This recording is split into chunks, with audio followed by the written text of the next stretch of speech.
And welcome to tonight's World Baseball Classic contest presented by IBM. Alongside Harold Reynolds and Al Leiter, Matt Vasgersian. Well, it's under adverse circumstances that these two teams match tonight to determine a pool winner. Both are advancing to Los Angeles and the semifinals in the World Baseball Classic. Tonight's game determines seeding, and tonight's game is perhaps in jeopardy. We were given an official start time of 8:08 Eastern, and teams have been advised that that's when this game will make every effort to begin. The umpires are on the field. Pitchers have warmed up. You just saw Armando Galarraga a moment ago. But it's raining harder now, gentlemen, than it was 10 minutes earlier. And there is some question as to how much of this game will actually get in. Well, it couldn't be a worst-case scenario exactly as we described it. The Open and everybody around here, especially with Team USA and their depleted bullpen. As we're speaking here, Jeremy Guthrie, the starter for Team USA, is warming up. As we just saw Armando Galarraga completed. What a bad case scenario. And also, too, if you fast forward, guys, that as we look at these bank of lights, it's getting worse. And if they were to decide to start here with injuries and the possibility of an injury, this could be dangerous. Well, the main thing, you're still looking at guys trying to get their work in for spring training. And obviously, the seeding means a lot, but the other part of it is you're talking about splitting the pool money also. You know, your prize money and everything else is determined on who wins this pool going forward. And but I think the big thing is getting guys working. Now, obviously, they don't want to play in these conditions, Matt. It's raining harder as we look, but they're taking the field. They are. They're going to start this ball game. And we were told by World Baseball Classic officials most of the afternoon that every effort would be made to complete this ball game and determine an actual pool winner. So any speculation on our behalf as to what would happen in the case of a rain out is really it's really not a valid talking point at this point, because they're going to try their best to play this thing. Let's get you right to the Team USA starting lineup. The U.S. the visitors on this night in Miami. Brian Roberts has certainly proven a sparkful addition to the lineup since being added from the provisional roster. The switch hitting second baseman leads off. Jeter, Rollins, and Wright 2 through 4. That was a part of the lineup that won it yesterday. Adam Dunn's at first base tonight in the absence of Kevin Youkilis. We'll talk about that situation. DeRosa, Victorino, Iannetta, and Granderson round out the very thin U.S. lineup tonight. Now, defensively for Team Venezuela, Luis Sojo scratched Bob Abreu about a half an hour ago after it was clear that there was going to be a delayed start time. And in his place in right field, Gerardo Pata gets the start for Team Venezuela. And they're also without a couple of their starters. Ramon Hernandez and Melvin Mora getting a scheduled day off due to bumps and bruises, is how Luis Sojo referred to it before the game. So we're ready for baseball tonight in Miami, and again, both teams hopeful that 9 innings or 8.5 will be played this evening. As Armando Galarraga is ready to start things, the 26-year-old Caracas native has made one World Baseball Classic appearance prior to tonight. It came against Team USA at Rogers Center in Toronto back on the 8th of March, and he was knocked around. 2 earned runs, 5 hits in 4 innings of work as a part of a 15-6 U.S. win. Well, in that start, as you just said, Matty, this guy's the front-end starter last year for the Detroit Tigers. Went out 13-7. Very respectable ERA, 3.73. The weather's going to have a big factor on delivery and how the mound is. We're going to watch closely, but he's got an excellent put-away pitch slider and a late moving fastball in that upper 80, low 90 range. Boy, you can tell in some of these pictures back home, it is raining as heavily now as it has in the last couple of hours. And the grounds crew here certainly do such a great job at Dolphin Stadium. They're not strangers to this kind of weather pattern. And they had the field covered for most of the day. There's a strike to Roberts to make it 3-1. Yeah, but the problem with tonight is we're supposed to have rain throughout the evening. And, you know, we were sitting in a nice little cell when they decided to start the ball game. First, it was going to be obviously the 7 o'clock start, then 7:38, and they had another meeting to wait and see maybe the cell will pass through, and then they decided to start at 8:08, and they were expecting rain at 9, but here we are a little after 8, almost 8:15, and we're getting hit pretty good. And there's a leadoff walk issued to Brian Roberts. Well, Team USA certainly wanted to play a complete game under better circumstances tonight to keep the momentum that they established after the brilliant walk-off win yesterday. Derek Jeter was a part of that 9th inning rally. 1 for 4 all told yesterday, and the come-from-behind win is the U.S. knocked Puerto Rico out of the World Baseball Classic and advanced to the semis with their win last night. Brian Roberts had a key stolen base in that 9th inning last night as he takes his lead off first, and Jeter takes a strike.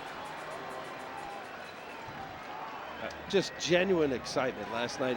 What an exciting ball game, the way it finishes. Any 9th inning rally comeback win is exciting no matter what time of the year, and certainly in a do or die situation for both of those clubs last night, Puerto Rico and USA. Big win for USA and big win for the tournament.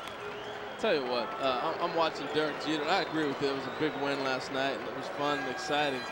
But this rain has brought a little bit of a damper to it. You know, I grew up in the rain in the Northwest in Oregon, and one of the worst things to do when you're playing in the rain is it gets on the bill of your cap, it gets on your gloves, and before you know it, you're not able to swing the bats or do the things you want to do effectively. Well, and let's face it, it's true of both rosters because, as we mentioned, Luis Sojo has some nagging injury problems that he addressed by giving his regulars a scheduled day off today. But for Davy Johnson, the circumstances are a bit more dire. Kevin Youkilis went back to Red Sox camp, if you haven't already heard, with an ankle injury. And this is a U.S. roster that has lost Chipper Jones.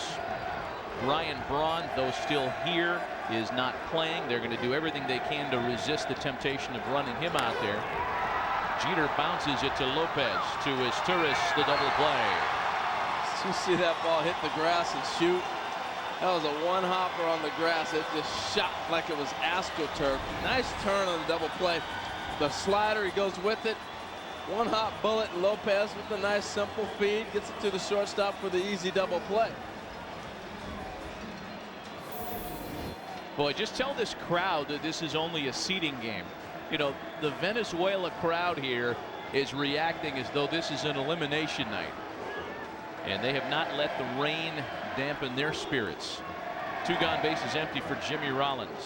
Well, anybody wants to say that this is basically, and you hear different pundits talking about this is a glorified exhibition. All you had to do was watch that 9th inning last night, talking to the players on Team USA of how exciting that moment was. One of the biggest moments of a lot of their careers, including guys that have won World Series. Jimmy Rollins is aboard with a knockback up the middle. He was hitless yesterday, but was on base 3 times with a couple of walks and is a hit batsman. It's a beautiful swing. Anytime you take a ball right back the middle, that's about as good a swing as you're going to get right there. Jimmy's been swinging back great. Getting a lot of ABs from the left side of the plate. Being a switch hitter, you have a tendency to lock in a little bit quicker when you can hit on one side as opposed to having to try to find it on both sides with the pitching combinations. So now David Wright, last night's hero for Team USA, 3 for 4 with the game-winning run batted in the last of the 9th. Oh, and David Wright with a swing, and he buckles immediately. This is every baseball fan's fear, that when you try to complete games like this under adverse circumstances, somebody gets hurt on a routine play like a foul ball. Well, this is one of the hurts in the instep. He's going to hit right off the toe on his left foot. That hurts. Ooh, that hurts up here. You don't have any padding on the top of those shoes, especially the ones they make nowadays. And that hurts. You know who might have padding for the top of their shoes? Team Korea. Did you see any of that late game last night? We'll talk about that when we come back. I have not seen that kind of body armor worn on a baseball field since Bonds retired. Those guys are all wrapping up like they're 50 home run hitters. The sights and sounds of international baseball on a rainy night in South Florida. Let's take a look at Luis Sojo's starting lineup for Team Venezuela.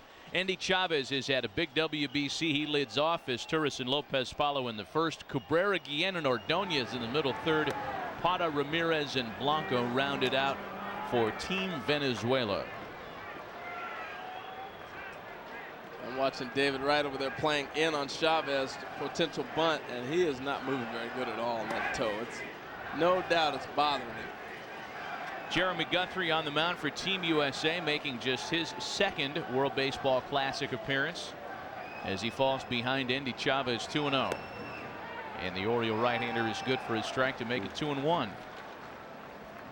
Test him. His old teammate's going to test him here, Harold.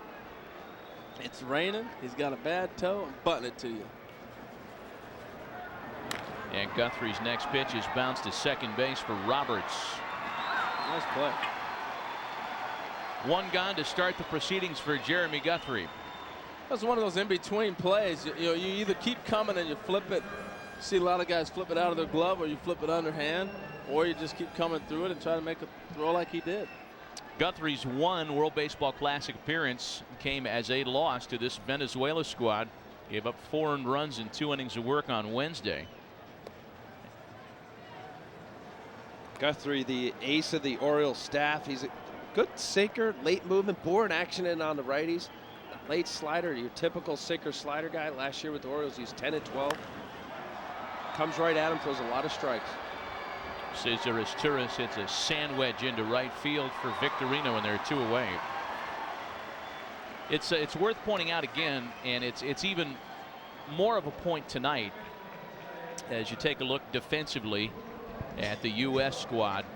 Not a lot of depth here, and it was certainly an issue yesterday. If Davey Johnson had a little bit more depth, he might have been able to manage for matchups late in the game. And tonight, the only available bench player is the backup catcher, Brian McCann. That's a problem. So you got Adam Dunn out there playing first base, something he did on 14 occasions as a Diamondback last year. You know, the flip side of that too is you want to play. You know, the only platoon situation they really have is at shortstop, where you're using Rawlings and Jeter. And now that you don't have a designated hitter with Chipper Jones leaving to go back to Braves camp, those guys are splitting the DH role and they're getting at bats, and you can see their swings are starting to come around. So as a player, I'm saying, fine, no bench players, I want to play. And that's how you have to look at it at this time of year. I can't imagine this being a cross-up here, but it looked as though it was. Sometimes the lighting at certain stadiums, maybe Guthrie didn't see Chris Ionetta's fingers. Also, you get some pitchers that like combination signs regardless if there's guys on base or not. I've watched that. Yeah, yes. Not here. Come on. Stanford guy on the mound. No, I'm stretching. Help me out, Al.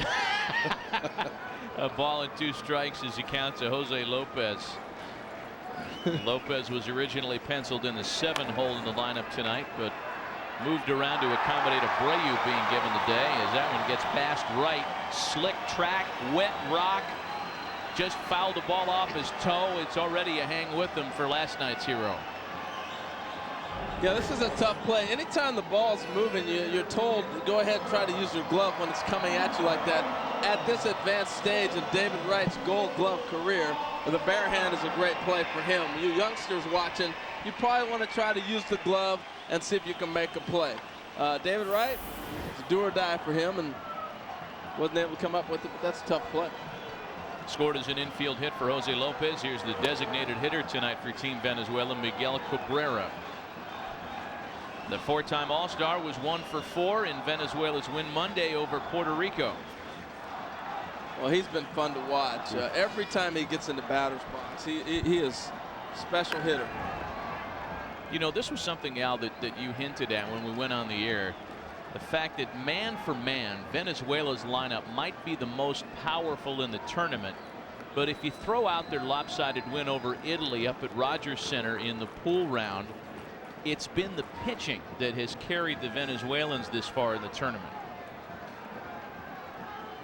You know what? You look at even in the Puerto Rico team, and I agree with you. I think there was I don't see the statistics, but they were talking about how great these offenses, and you look at it, the offenses. But now if you look at what Carlos Silva has done in this series in 2 games of less than 1 ERA, you have Galarraga, which he pitched the 1 game against Team USA. So there's no doubt about it. They're balanced, and that's why they're as good as they are. 2 balls and 2 strikes is accountant Miguel Cabrera. We're also told that regardless of the situation, K-Rod will not pitch tonight, and that was one of the pregame manager's decisions that Luis Sojo made, along with Mora and Hernandez getting a day, and now Bob Abreu, who was a late scratch. Cabrera sends that into center for Curtis Granderson. We're through 1 on a rainy night here in Miami. No score. Still an incredibly enthusiastic crowd here in Miami tonight. Back alongside Al Leiter, Matt Vasgersian, and we are joined in the broadcast booth as we take a look at our umpiring crew tonight by Paul Seiler, the USA Baseball Executive Director. Adam Dunn leads things off, and Paul, we thank you for taking some time to join us in the booth. First of all, congrats on a great comeback win for Team USA yesterday. I know it had been a lot of fun for you to watch. Yeah, thanks, Matt. It was incredible. You know, I've been with the organization a long time, and going back to Sydney with Tommy in 2000 and qualifying for the Beijing Olympics, beating the Cubans down in Havana in front of 45,000, and then that win last night. Those are that's my trifecta, if you will, and it was just so emotional.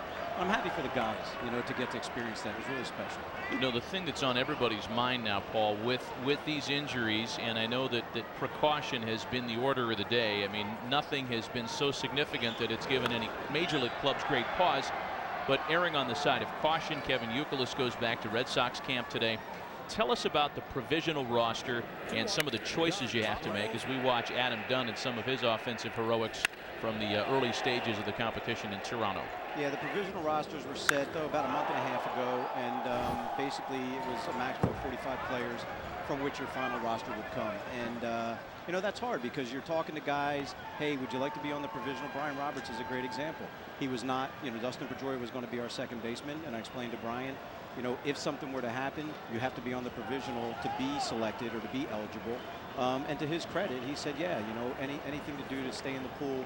And, lo and behold, here we go with Dustin, and we end up with, what a great replacement in Brian Roberts. So, it's kind of a roll of the dice because you have to have positions, make sure you have the depth as much as you can.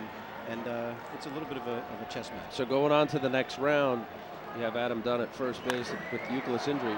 What's the possibility of adding whomever that could play first base? Well, you're down to who you have positionally. And, Derek Lee was on our provisional roster as a first baseman, but, we know he's got a hamstring thing going right now and didn't play today, and I think is on the shelf for a few days in Arizona. So it's tight. And, we see Adam coming in here, and will probably end up being our first baseman for the rest of the tournament. And then we'll look at how that affects dominoes, going from there.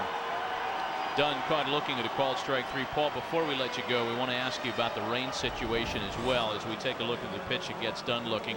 What happens tonight on the occasion that it starts raining so heavily that play cannot be resumed? Yeah, our understanding is, obviously this is a game to determine seeding, but the Venezuelans have a better winning percentage than we do. They're obviously at 1,000, and we're at 666, so they would be the 1 seed coming out of here.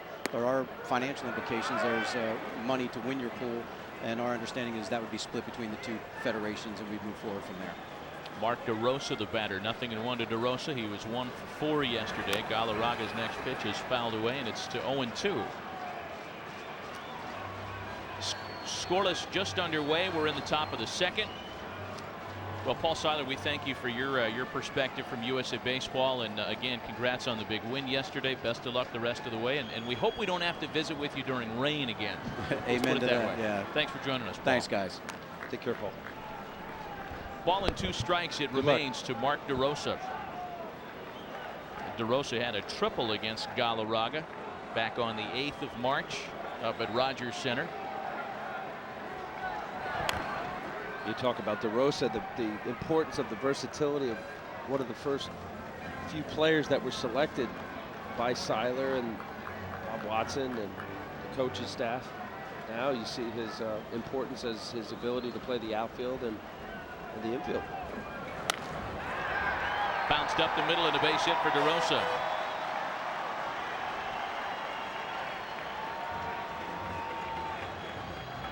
Well, it's one thing when DeRosa has to move from the infield to the outfield as you take a look at his knock back up the middle again.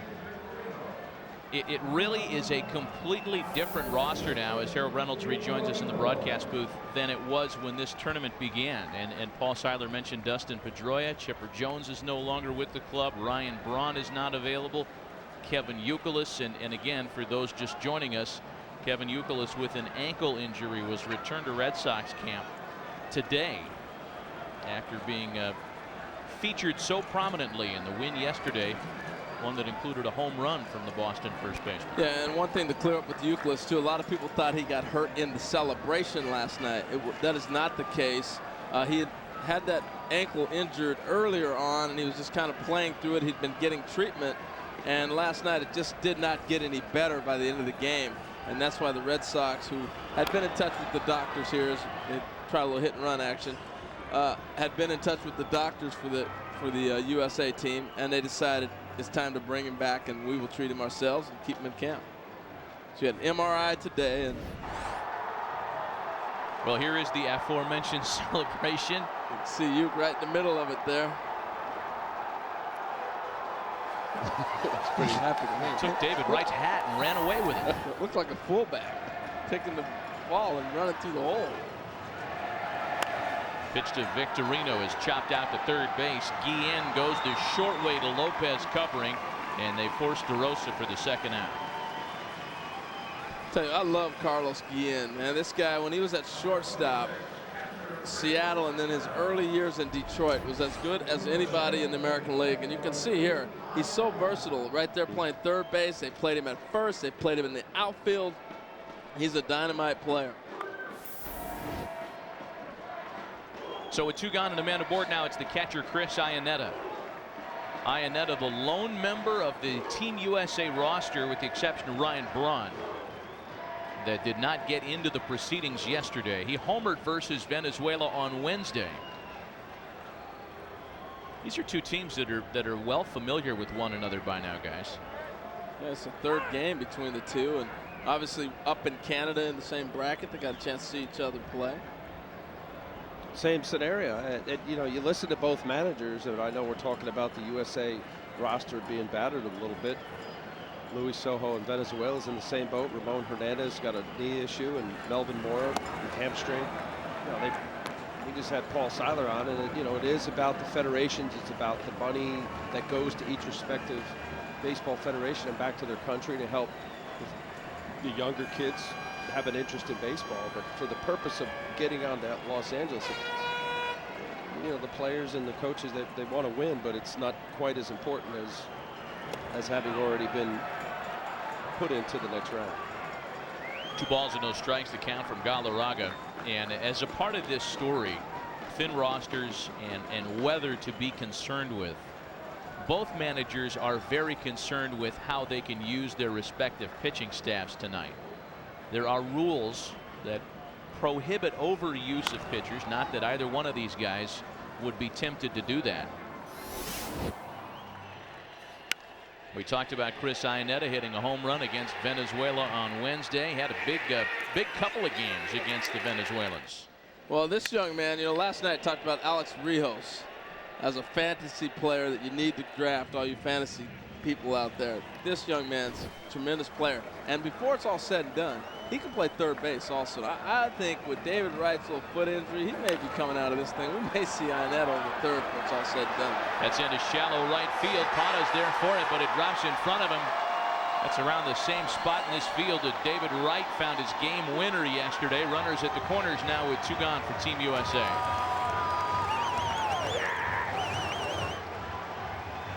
Well, it's not how hard you hit it, it's where you place it. Let's see if this ball gets in on Iannetta. It does. Galarraga, good boring fastball inside the foul line. Get a little something going here early on. Placement. Better lucky than good. So Victorino to third. Iannetta boarded first with 2 gone for Curtis Granderson. Granderson making just his 4th plate appearance of the World Baseball Classic. And he's behind 0-1. You know, that's a tough thing. I mean, the Tigers are expecting this guy to be one of their top players. He's got 4 ABs. I don't think that would ring too well with the Tiger brass right now if they heard he's got 4 at-bats, and here you are 2 weeks away from opening day. But he has had a great attitude. He hasn't had any complaining coming out of him at all. Nice changeup right there. And he's behind. But in comparison, Brian Roberts came down from Fort Lauderdale in the Oriole camp. He had about 25 at-bats compared to before. You're right. The fans making some noise in support of Galarraga as Granderson lays off. Well, Curtis Granderson just wants to start on opening day healthy. Enjoying a little camaraderie with two of his Tiger teammates before the game tonight. Now facing one of them.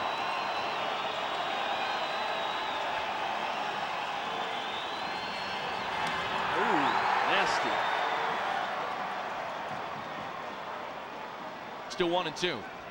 Tell you what, Galarraga snuck up on everybody last year. He just burst on the scene with, he's got great stuff if you watch him. That slider right there was filthy. You know, to the lefty, he's able to get around a little bit more, throw it a little harder, and becomes more of a cutter.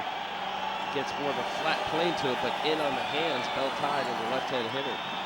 This is a guy who had spent a lifetime in the minors before getting his first opportunity in the big leagues last year. That one misses low, and Iannetta takes off for second base.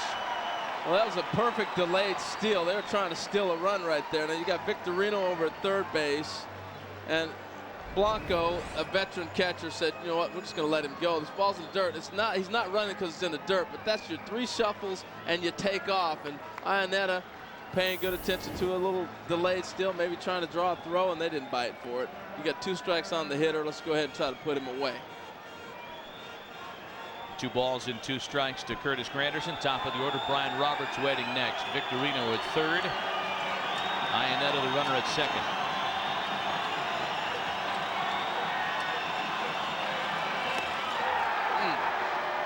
The appeal down to third. No swing, says Luis Ramirez, and it's a full count. That's that same slider or cutter that Al was saying. Cuts right back in on his hands that he swung and missed at before. Good recognition the second time around. Blanco trying to get the sell. Third base umpire Ramirez didn't go for it. The payoff pitch home is on the ground to first base, and a fair ball. Ramirez to Galarraga covering, not in time. Victorino scores, and the U.S. takes a 1-0 lead. Iannetta tried to sneak in all the way from second and is thrown out at the plate. Well, you see the speed of Iannetta to even try that play. They're trying to pull the old Chuck Knobloch while he argued with the umpire and left the ball sitting there. Now watch it play at first base. Nice play by the first baseman Ramirez, and he gets back to the pitcher, and the bang bang play. He might have beat him. No wonder he had an argument there. But this is the part I like right here. What do you think, Matt? Is he safe or is he out? Shane Victorino tried to hold him. Well, it's an inconclusive replay.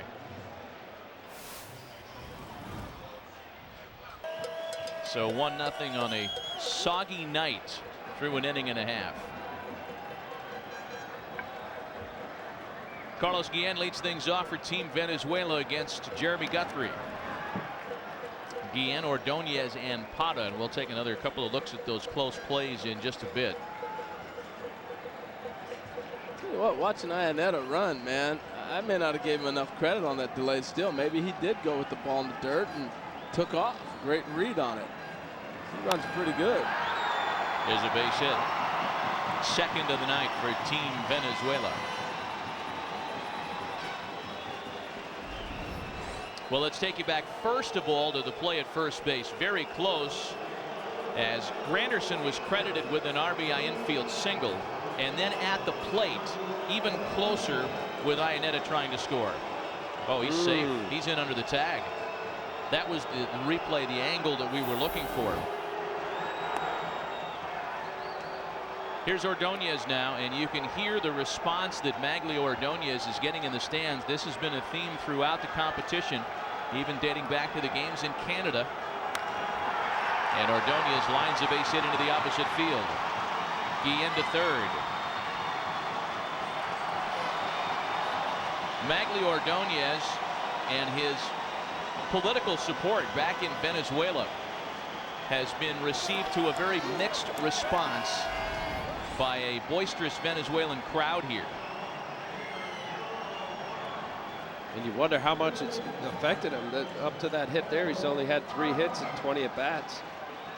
Certainly down here in Miami, the fans showing their displeasure with his political allegiance. Well, he's sided with an unpopular president right now, and has been very outspoken about it.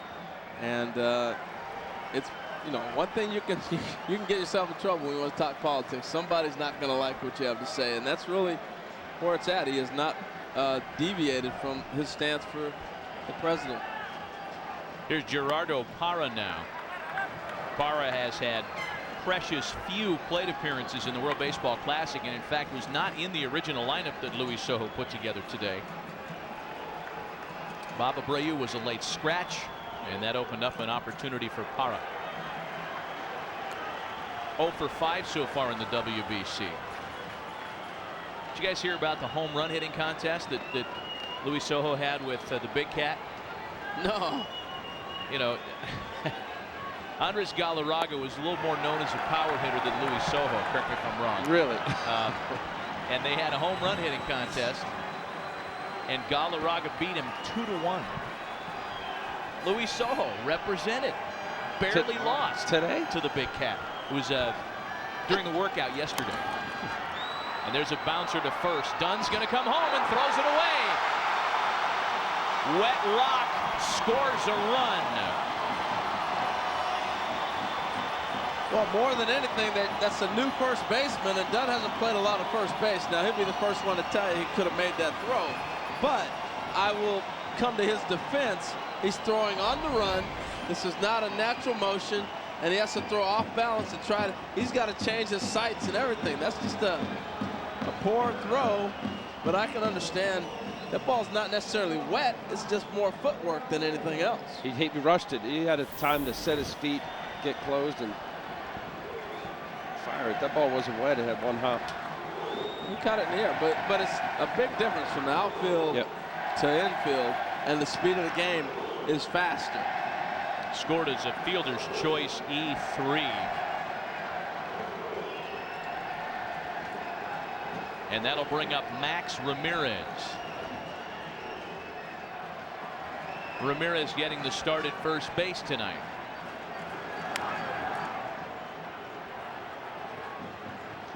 Andres Galarraga finished his fantastic major league career with 399 home runs. He's a part of Luis Sojo's coaching staff for Team Venezuela.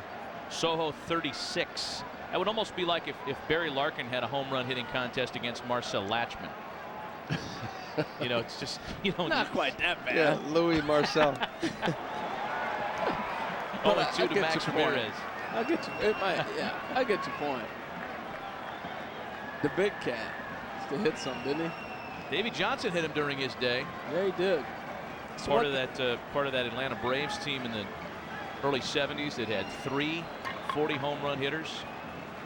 Well, I watched, you know, on the network. That's one of the things I love is those old games. I got a chance to watch Davey. I was telling him the other night in the World Series with the Orioles back in the 60s. 69. You know? Yeah, it was really cool to see him play. Counts a ball and 2 strikes on Max Ramirez. The 66 series against the Dodgers, he was in that also. All I remember is Check me, stat out. man. No, last out of the '69 World Series. Fly out to Cleon Jones. High fly ball for Granderson in center. 2 gone, and Ordonez has to stay in check at second base.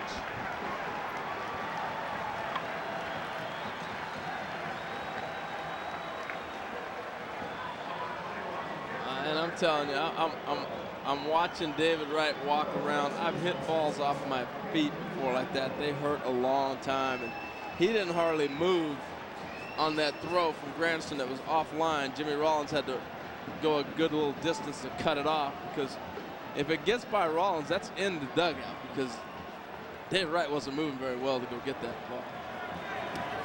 The number 9 hitter now, Henry Blanco, who in limited exposure, limited opportunity, has had a big WBC, 4 of 6. He homered against Team USA's Ted Lilly last Wednesday. He signed with the Padres. And Petco Park's a tough park to hit some home runs in.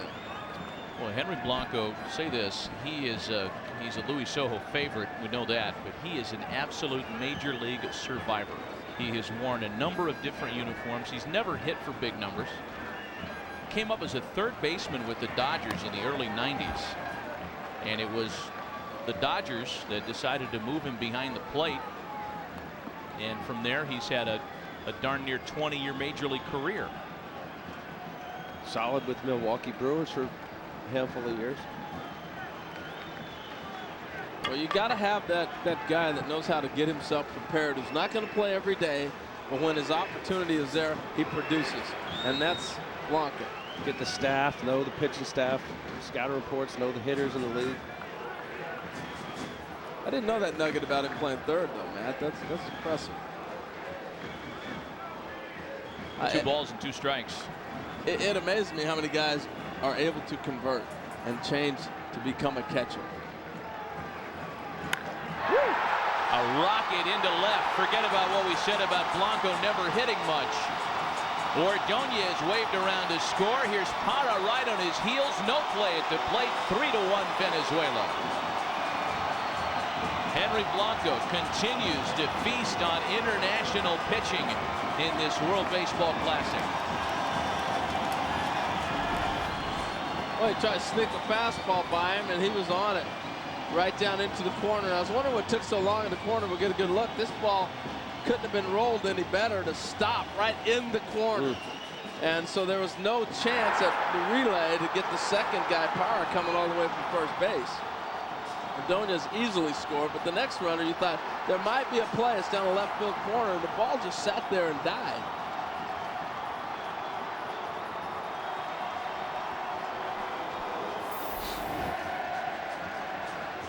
Top of the order, Endy Chavez now. Chavez, like Blanco, has had a great run in the WBC, 7 for 14 at the start of the night. So on a night when Team Venezuela rests Ramon Hernandez, he's on high 5 duty there in the corner of your screen, and Melvin Mora.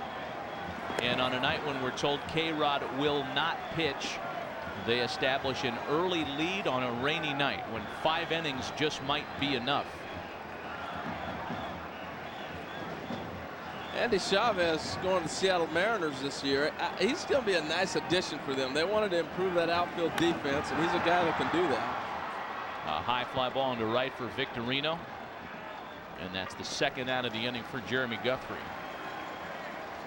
Well, we talked about the pitch count situation. There is a pitch count for the starter, 85 pitches. Right now, Guthrie at 37 pitches, exactly what Team USA doesn't need. They're thinned out of that bullpen. They do have a few pitchers that could go that haven't pitched in the last game or two. John Grabo, J.P. Howell. There are some arms. Well, the other thing, we keep talking about them being thin, but these guys aren't getting work. You know, it's been 6 days or 7 days since Guthrie's been on the mound. And there's a group of guys, we touched on it last night if you're following the broadcast, but they've been going 5 guys on, 5 guys off.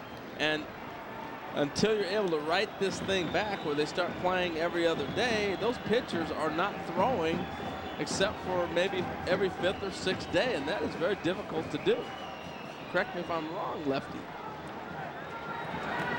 Well, the issue is that when you have a staff of mostly relievers, they're on a strict understanding that they can pitch an inning, but not 2 in a row. So as you point, the 5 days, 5 guys kind of on and off.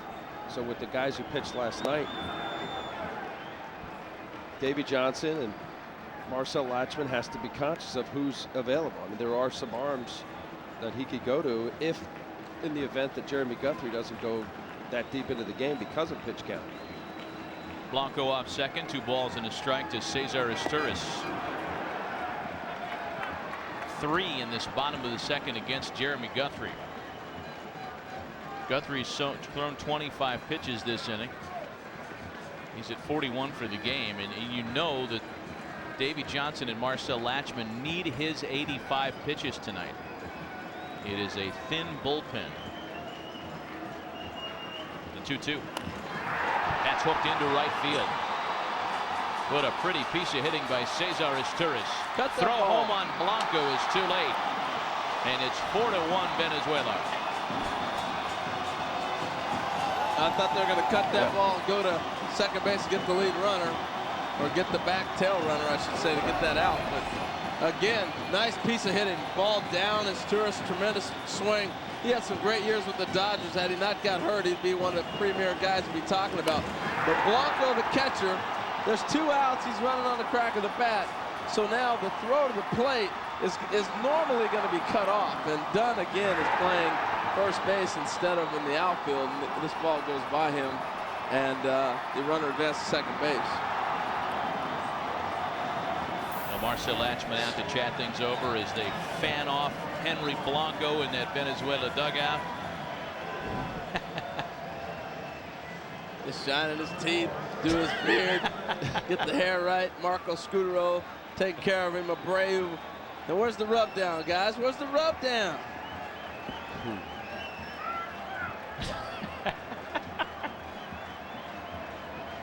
Melvin Moore is having the time of his life tonight, by the way. He's got the night off and he hasn't stopped smiling. Here's Jose Lopez now. I think every time Melvin Moore goes to the ballpark, it's like a day off. He and his wife have quintuplets, and I would hazard to guess that extra innings on getaway day is probably an easier task than dealing with the 5 little ones at home for Mr. and Mrs. Moore. You're probably right. 1-1 the count to Lopez. Check that. 0-2, 0-2. Jose Lopez last year 191 hits, 3rd highest hit total in the American League. And Jeremy Guthrie just trying to get out of the second tonight.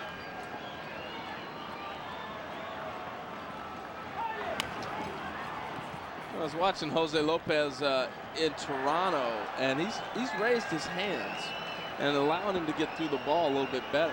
You know, it's hard to say about a guy who had 190 some hits last year making adjustments, but the game of baseball is about adjustments, and you know, he's really swung the bat quite well here in the WBC, and I think a lot of it has to do when you're playing around certain guys. He's around Ordonez, he's around Cabrera, he sees how these guys do things they do, and you start tweaking with things, and man, he's got a little more power.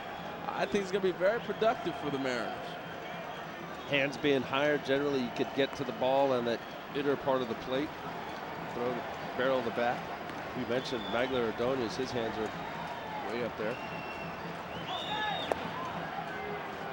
Al, did you guys in 2006, when you were part of Team USA, did you have to deal with rain like this? No, we were in Arizona, so we had the retractable stadium, and then Anaheim.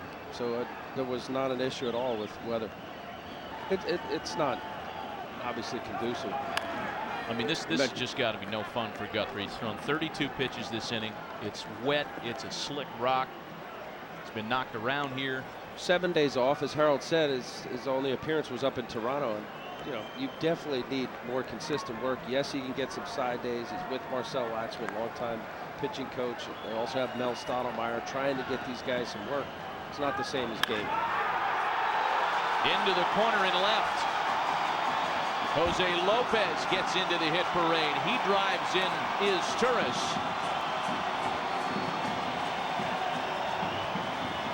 And it'll be a 9 at-bat inning for Jeremy Guthrie as Lopez doubles in run number 5 for Team Venezuela. It's a hanging slider up out over the plate. Lopez doing exactly what a good major league hitter does. Drops the barrel of the bat, drives that ball past David Wright. You know, you're sitting at home, you're saying, get him out of here. He doesn't have anything. What are you doing? Well, they've got J.P. Howell up, but I want to say this, too. He's got to get his work in. And they've already advanced to going to L.A. This young man needs to get his work in. He's struggling, trying to figure it out, but you're going to work him through. And you have to let him try to get that that work. I'm having so much fun watching Melvin Mora cheerlead. Well, and this is unusual. In Major League games, it never have the team come out this way. This international play, I guess it's normal. It's like Little League. Look at him. I mean, Melvin Mora, he looks, you know what? He's the ML Carr of Venezuela's baseball team. Waving the towel. He's watching his teammate get lit up. You know, they play together in Baltimore. Tough. The left-hander J.P. Howell's up. He's one of the 2 fresh relief arms that Team USA has to choose from. This is not how Marcel Latchman drew it up. And Miguel Cabrera swinging for the downs, as they say. 1-1. And J.P. Howell is that swing guy for the Tampa Rays that can go long man or short. We saw both things out of him in this time of the year. Obviously, they don't want him going too long, but he's a guy you can go to. That's into left field to score another.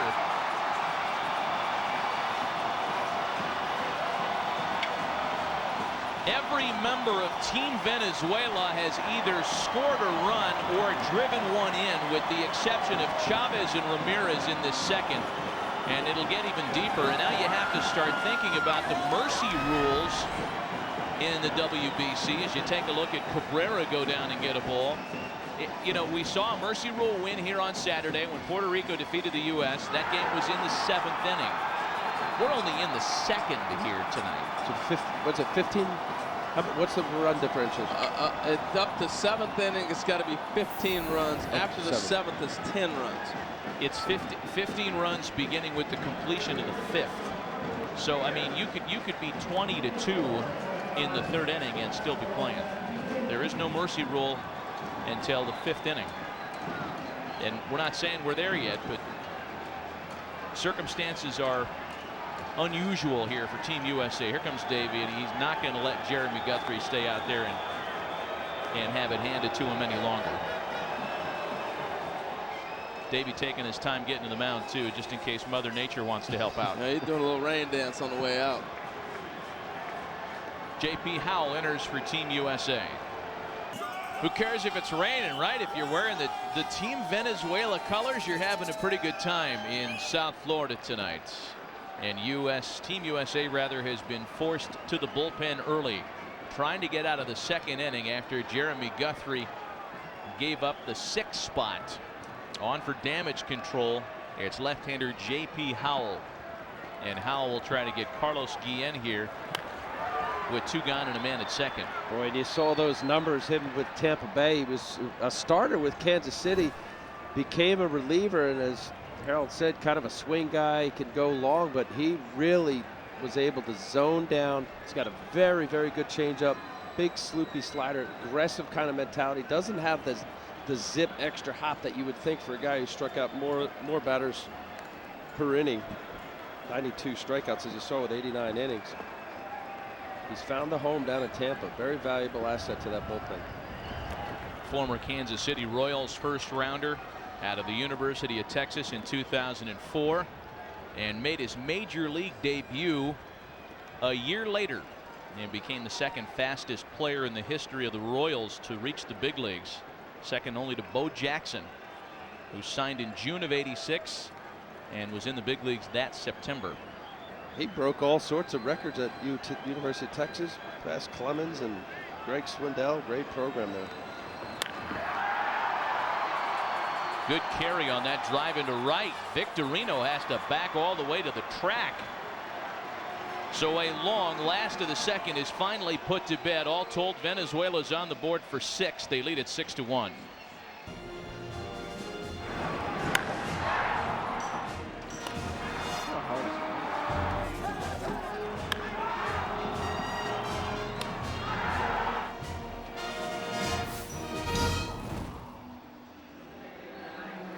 Team Venezuela breaking out the big bats in a 6-run bottom of the 2nd. It's put Team USA in a 5-run hole early, back from soggy Miami. Soggy, now dusty Miami. Matt Vasgersian, Al Leiter, Harold Reynolds. Extra diamond dry on a night like tonight. I don't think I've ever seen it dragged out quite like that. You know, they usually run out with the bags and throw it. This is revolutionary. It's a great ground coat. After one of the Super Bowls a couple years ago, they put in a whole new surface Wayne Huizinga was still the owner of the Marlins at the time, and more for the Super Bowl and making sure that that surface was right. But this field drains water. It has to. Here in South Florida, it rains every single afternoon. Well, the World Baseball Classic continues later tonight and tomorrow with the final games from Pool 1 in San Diego. At 11 p.m. Eastern tonight, Japan faces Cuba in an elimination game, with the winner advancing to the semifinals and playing Korea for seeding rights on Thursday at 9 p.m. That's World Baseball Classic action later tonight. Did you guys have a chance to watch any of the late game yesterday, the Japan-Korea game? I mentioned this in passing as we got to break in the first inning. It is amazing the body armor that the Korean and Japanese hitters wear. I mean, they've got the shins, the ankles, the elbows, the wrists. They almost don't look like baseball players. And it looks cool too, doesn't it? Because it's all a color scheme. Is all funky. Yoshi Sinjo, who I played with the Mets, he had the big old He was my favorite player. And everything was coordinated, and yeah, I mean, it was armor all over the place. But you know why? Patent leather shoes. Because they get hit in Japan, they tip their cap to them. Oh, I'm sorry. Well, I'm wearing body armor too. If the pitcher just hits you and says, "Oh, I'm sorry," should be done away with too. The whole body armor thing is completely unfair. Well, it depends. I mean, it allows you to get on the plate. I agree with you 100%. If you got an injury or whatnot, I understand. What Barry Bonds had from the mid forearm to the back of his tricep was just. Barry Bonds, Craig Biggio. I mean, there are a lot of guys that would hang Mo out. Vaughn with that stuff. was another guy. They gave him power. If you knew that you didn't have to be mindful of a ball running in at you because you use it as a shield. No, you're absolutely right. I agree. Now, talk about Armando Galarraga now. He's been staked to a 5-run lead. They just cleaned up the track for him. I mean, is this just, here it is, hit it, and let's get through at least 5 tonight? No, you know what? It's so long as it doesn't. I mean, the concern here is you got a lot of valuable baseball players that they're going to go back to their respective teams. So there is that mindset that Major League Baseball has to make sure these guys are healthy and they're not going to do anything. It's excellent. You see the nice diamond drive for the surface. Important for the pitcher, of course, not to slip. No, Matt, he's got to continue to just, as we're talking about here, some of these guys haven't gotten enough their innings and at bats and all that. Galarraga has got to do what he knows, how he pitches. Hard sinker, slider, get ahead and get his work in, and hopefully for his sake to get his pitch count up to where it's necessary, not only for this tournament, but for him going back to Lakeland and the Tigers camp. Roberts, Jeter, and Rollins for Team USA in the third, down 6-1. Brian Roberts walked to lead off the ball game, and then was cut down on a double play ball off the bat of Derek Jeter, and it's 2 balls and no strikes from Galarraga.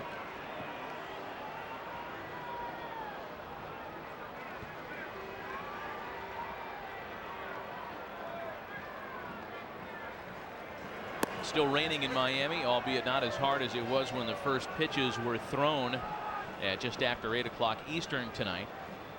And again, we were told that weather will be a continuing problem tonight, to the point where as we approach 10 o'clock Eastern, they're expecting heavier downpours.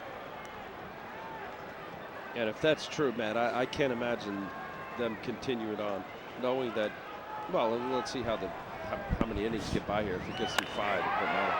Roberts jerks a 3-1 pitch into the right field corner. I should preface that if it gets through 5 with the score the way it stands.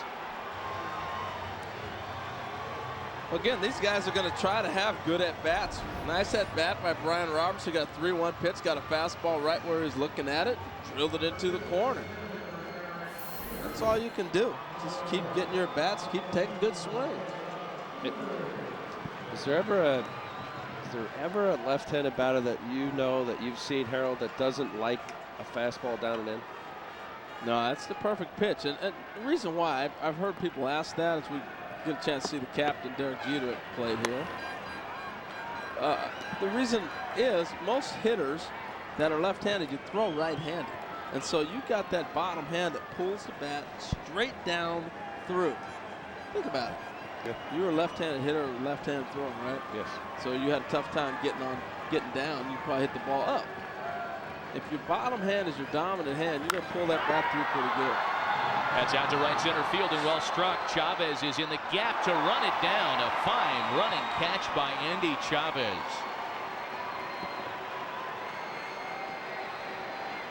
Roberts advances to third on a loud out off the bat of Derek Jeter. Well, he's starting to swing the bat a lot better. I talked to Derek before the game.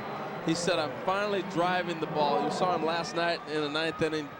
Strike a ball really nice to right field. That ball right there in the right center field gap. Even the double play hit into in the 1st inning. He hit the ball pretty sharp. So he's starting to come around. Anytime you see Derek go right center with you were talking about top hand, bottom hand. For him to pull his hands in and drive the ball right center, you know he's feeling good.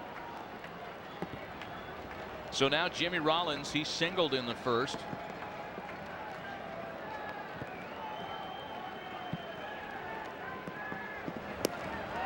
Rollins, Jeter, Roberts, Victorino yesterday made the late heroics by David Wright possible. And Harold, you were down on the field ready to grab players for post-game interviews, and Al and I were left up here to just marvel at the method, the way in which these all-star players were able to work the count in such a clutch situation. Each one of those at-bats and each one of their successes came after working deep counts last night in the 9th. Well, they stayed patient, and you know, they forced him to have to throw you good pitches to hit. And that's what happens. You know your zone, you know what you're looking for. And I thought having a game plan, you know, talking with David Wright, he said I wanted to make sure he got the ball down, and he had a pitch that was called high, as you see Rollins strike out there. But you know, you're right. They had great at bats, and they had a game plan what they wanted to do. It's a changeup. Galarraga just dips right out. Looked like a little split finger changeup.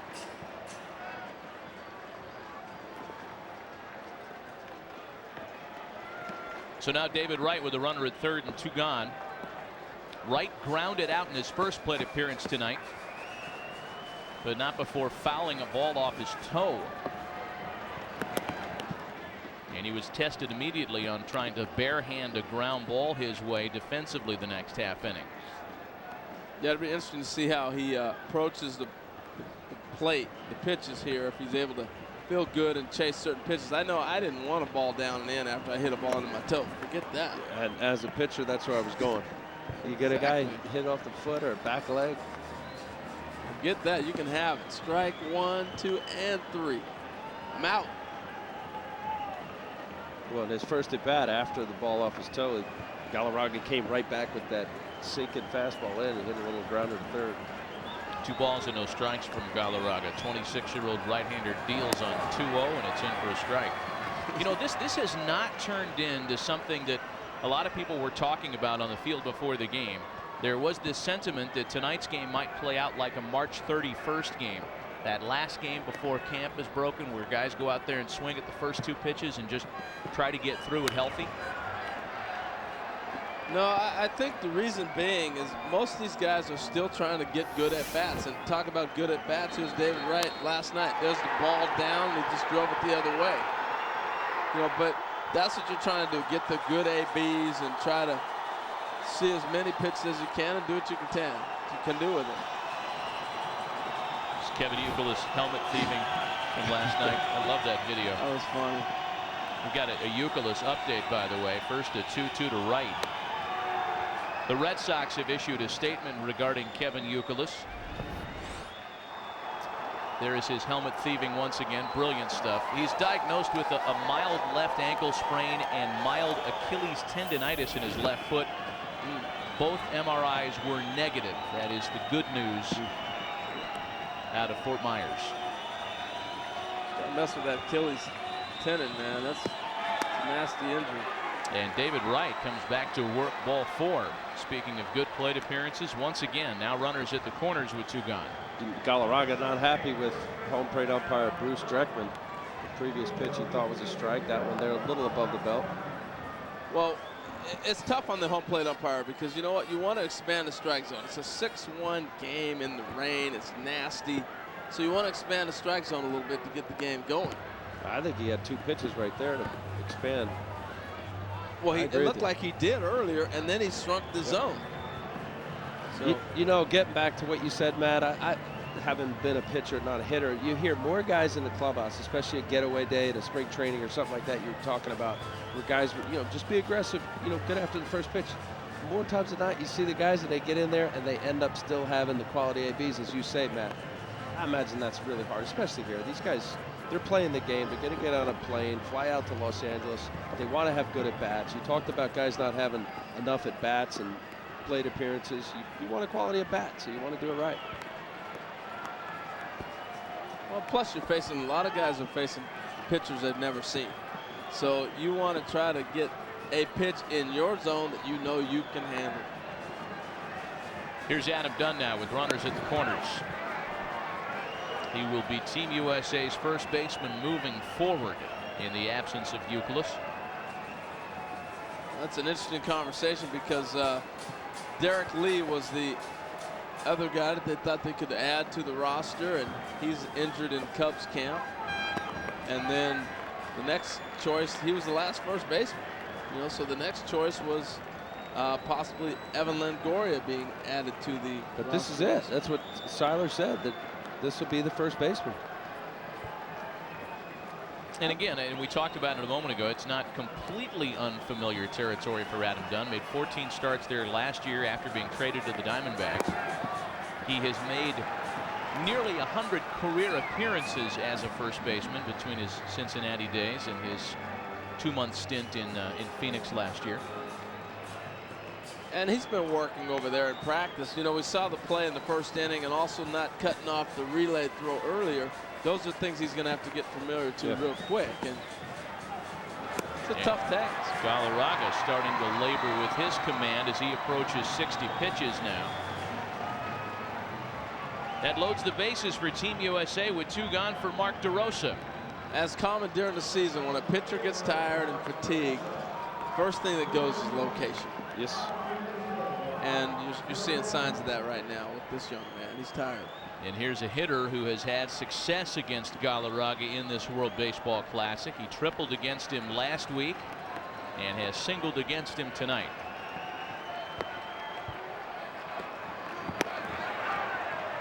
More times than not, as you say, he's getting tired. It's within the inning. You can look at the body of work of a guy, say over 4 or 5 innings, he throws his 80-some-odd pitches. But there are moments within the game, in this case a long inning, where you get tired within the inning. And that's where you got to watch out for breakdown and something that he's not using, the pitcher's not using his lower half, and ends up being all on. DeRosa takes a big rip and fouls it back. We talked about the triple against Galarraga earlier. This was back on March 8th up at Rogers Center. Boy, and on that artificial surface, that gets to the wall in a hurry. Yeah, and that's why it ended up being a triple. He misplayed that out in center. No doubt, nice line drive base hit, but it was a gimme out there. Blanco was playing that a little bit and ended up getting a triple. Oh, and Galarraga just missed with a breaking ball. Everybody wonders exactly where, including 3 of us here in the booth. I thought it was down. Al thought it was a strike. No, this is a strike. This is right down the middle. Now, you look at, there's certain umpires where if you look at them cross-eyed, they're going to show you, hey, don't do that to me.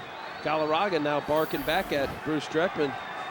There was a couple pitches in that previous at-bat against Dunn that he thought were close. 1 and 2 to DeRosa. Yeah, that ball was there, wasn't it? And that's frustrating. You talked about it from a hitter's perspective. It's a 1-1 count, and the ball is, foot outside. The umpire calls a strike, and 3 or 4 pitches later, you foul off, you ground out. You're still complaining about that one pitch. Same thing. I mean, it's not always easy, and I know umpires miss pitches. But when you're grinding the way Galarraga is right now, and you got a pitch that looked pretty obvious that it was a strike, this makes it that much more difficult. The next 1-2 to DeRosa. It's put in play as it rolls up the third base line. And this ball stays fair. Now he and the home plate ump are really not going to get along too well. DeRosa's number drives in a run and keeps the fire warm here in the third.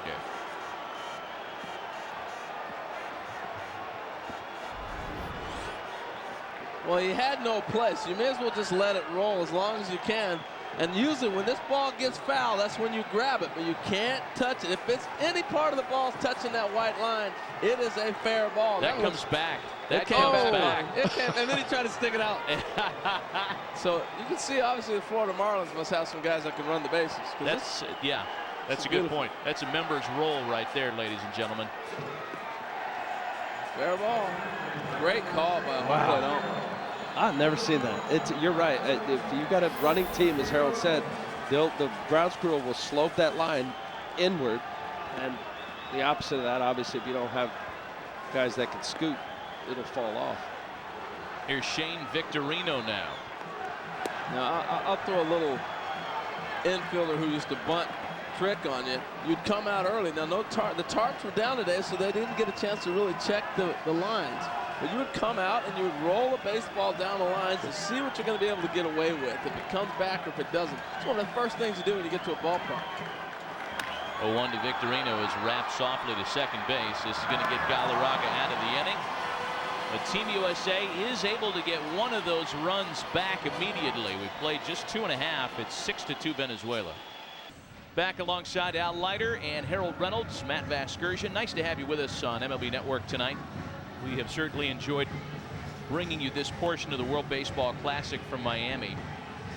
Both of these teams advance. Both the U.S. and Venezuela will be headed to Los Angeles for the semifinals, which begin on Saturday. Are they going to Los Angeles Angels Stadium or Los Angeles Dodgers Stadium? They'll be playing at Chavez Ravine in Los Angeles County, home of the Los Angeles Dodgers of Los Angeles. What do you mean? I'm just joking. I mean, come on, seriously. The Angels are the Los Angeles Angels now. They're in Anaheim. Orange County. All the way down there. That's not Los Angeles. We're focusing on the soiled kneecap of Galarraga. I'm not sure if there's a Curt Schilling sock story in there someplace, or if Armando Galarraga dinged up his knee a little bit underneath that scuff mark. I don't know. I don't know what it has to do with LA, but oh well. It's great. Nice talking to you, Harold. Yeah. Here's Maglio Ordonez to lead things off in the home third as J.P. Howell continues for Team USA. And the boos are still coming from Maglio. It's unbelievable how politically charged the Venezuela crowd is.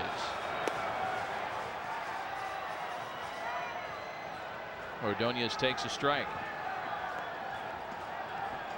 4 for 21 so far in this WBC, the 6-time All-Star. And the 0-1 home from Howell, swing and a miss.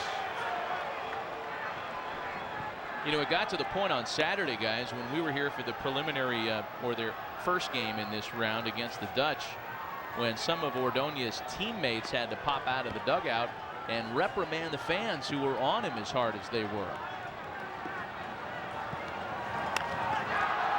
There's a drive to left that DeRosa will handle. You talk, you know, I live down in the area, and you're right, the passionate Latin American influence down here in South Florida is evident. As you said, Matt, there was some skirmishes and fights, and guys were pointing in the stands, and people were shoving each other. Talking to Maglio about his hair. 5 years he's been growing that hair long. I said, how long is it taking you to grow those locks? He said, 5 years. It's amazing. Do you have any plan on cutting it? No. Gerardo Parra, the batter now.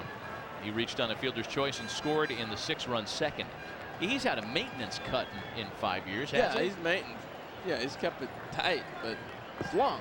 You know, it's down to the shoulder. Yeah, we see it. Okay, excuse me. Yeah, we see it. See what I got to deal with?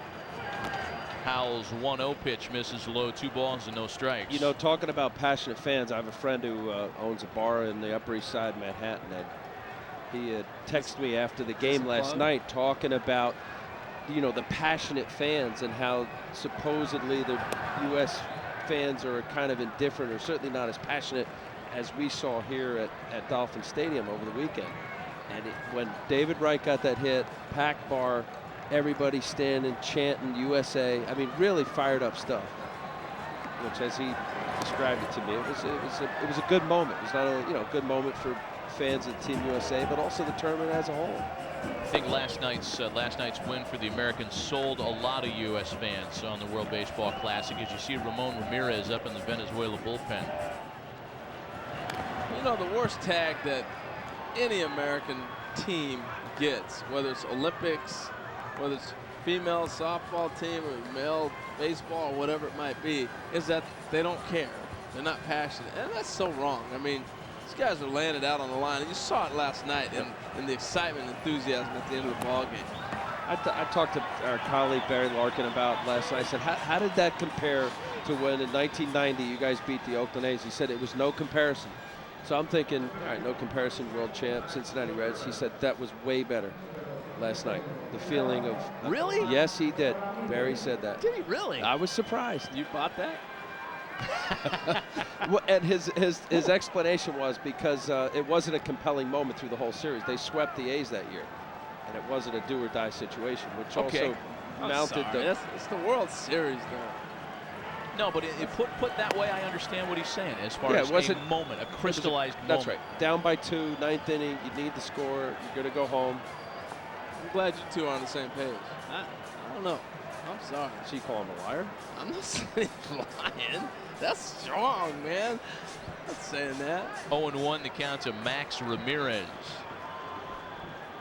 Just one out, one on. Bottom of the third with Venezuela on top 6-2, and Ramirez is behind 0-2 now. No, Mrs. Larkin, listen, I didn't call him a liar. J.P. Howell's throwing the ball great, man. He's gotten a nice little rhythm. That's the changeup that was really the big difference pitch for him last year. He's got that changeup and that ball I call the devastator. Starts at the right-hander and tails back over the plate on the fastball. It's a very difficult pitch for right-handers to stay on. There it is right there. Staying outside. Very unusual, too, for left-handed pitchers to throw changeups to a right-handed batter. Tom Glavine started doing that more and more. You just don't see it. Hitters give up. They can't left-handed hitters. No. To a left-handed pitcher throwing a changeup inside to a right-handed batter. All right. Normally that ball would be away. Changeup to a right-hander. No, on the inside part of the plate. Yeah. That's a read. That's a block, actually. And they've got Parra picked off, but the throw to second base sails over the head of both Rollins and Roberts. I'll tell you what, if you're scouting the U.S., they're going to put some heat on Mr. Dunn, make him make some throws, but he'll get that work in. It's a balk. They call it balk. That's why he's going back to second base. Parra cannot take the extra base on the box, so he gets into second only. I mean, watch JP comes, he reads him, he hangs, and then he goes to first. And the problem was he didn't step towards first base. And I'm going to tell you right now, because I've done it, when you know that you have a guy that is clearly going to be safe, and you can see him, and we talked about it last night, left-handed pitchers will commit before they throw. Now watch it. When you know the runner is just going to be safe easily, you just throw over in hopes that nobody will call a balk. He sees him, he knows it. Look at his front foot. Your front foot has to be 45-degree angle toward first base, in between first base and home plate. Clearly, J.P. Howell didn't do that. He basically came down the same place he lifted his foot up, his landing. Ball and 2 strikes to Ramirez, and a good block by Chris Iannetta to make it 2-2 and keep the runner in check. Watch here. He'll see him go and know, okay, he's got no shot at being out if he throws it home. Let me see if they'll call it a balk. Well, maybe he can get away with it. He did 2 things. He broke the plane between the rubber, which is illegal, and he stepped illegally, not in the proper degree angles to throw to first base. So you're right. He saw him going and said, hey, let me freeze him here. 2 balls and 2 strikes to Ramirez with the runner at second. And that one bounces away from Iannetta. I mean, you talk about scouting last night, talking about Jonathan Sanchez. I think we were talking about how he held long and then threw over, and it was about a cadence. Scouting is a big part of that. Tell you what, Iannetta is a nice catcher. They got 2 really good catchers on this U.S. team, McCann and this young man right here. A lot of people don't know of him because he's in Colorado, but I'm telling you, he's one of the top and can throw with the best of them. Swing and a miss, and Max Ramirez wondering how he did not catch up with that ball. That's the Bugs Bunny swing 3 times before it gets there. That's a floating changeup. Really what makes it effective. pitcher doesn't want to keep that ball up out of the plate as it was, but it's great arm speed. Fastball changeup combination is the best changeup. If you can teach a little kid, do it. So now Henry Blanco, who doubled in a pair of runs in the 6-run second and then came around to score in front of the Asturias base hit. How do you throw a fastball like Maddox did and like J.P. Howell? It starts at the hitter and fades back over the plate. Two-seamer, little runner. Get on between the horseshoe and stay off the seam. Hand behind the ball. There it is right there. That was a big floating change up there, I think. Maybe nobody better in the history of the game than Greg Maddox. With that running fastball, that little, we used to call it his filth ball. It was filthy. Inside to the lefty. Lock him.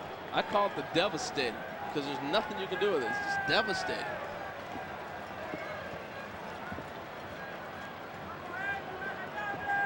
This guy's hot, though. Nothing is fooling him right now.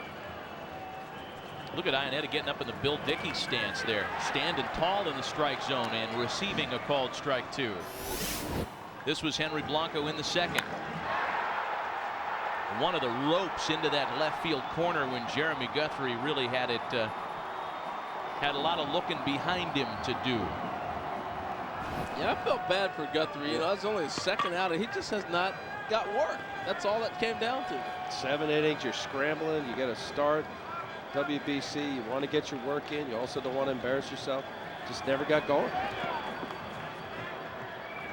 Biggest thing for a starting pitcher is to get in a groove early on. You don't care how you get outs in the first couple innings, especially the first inning.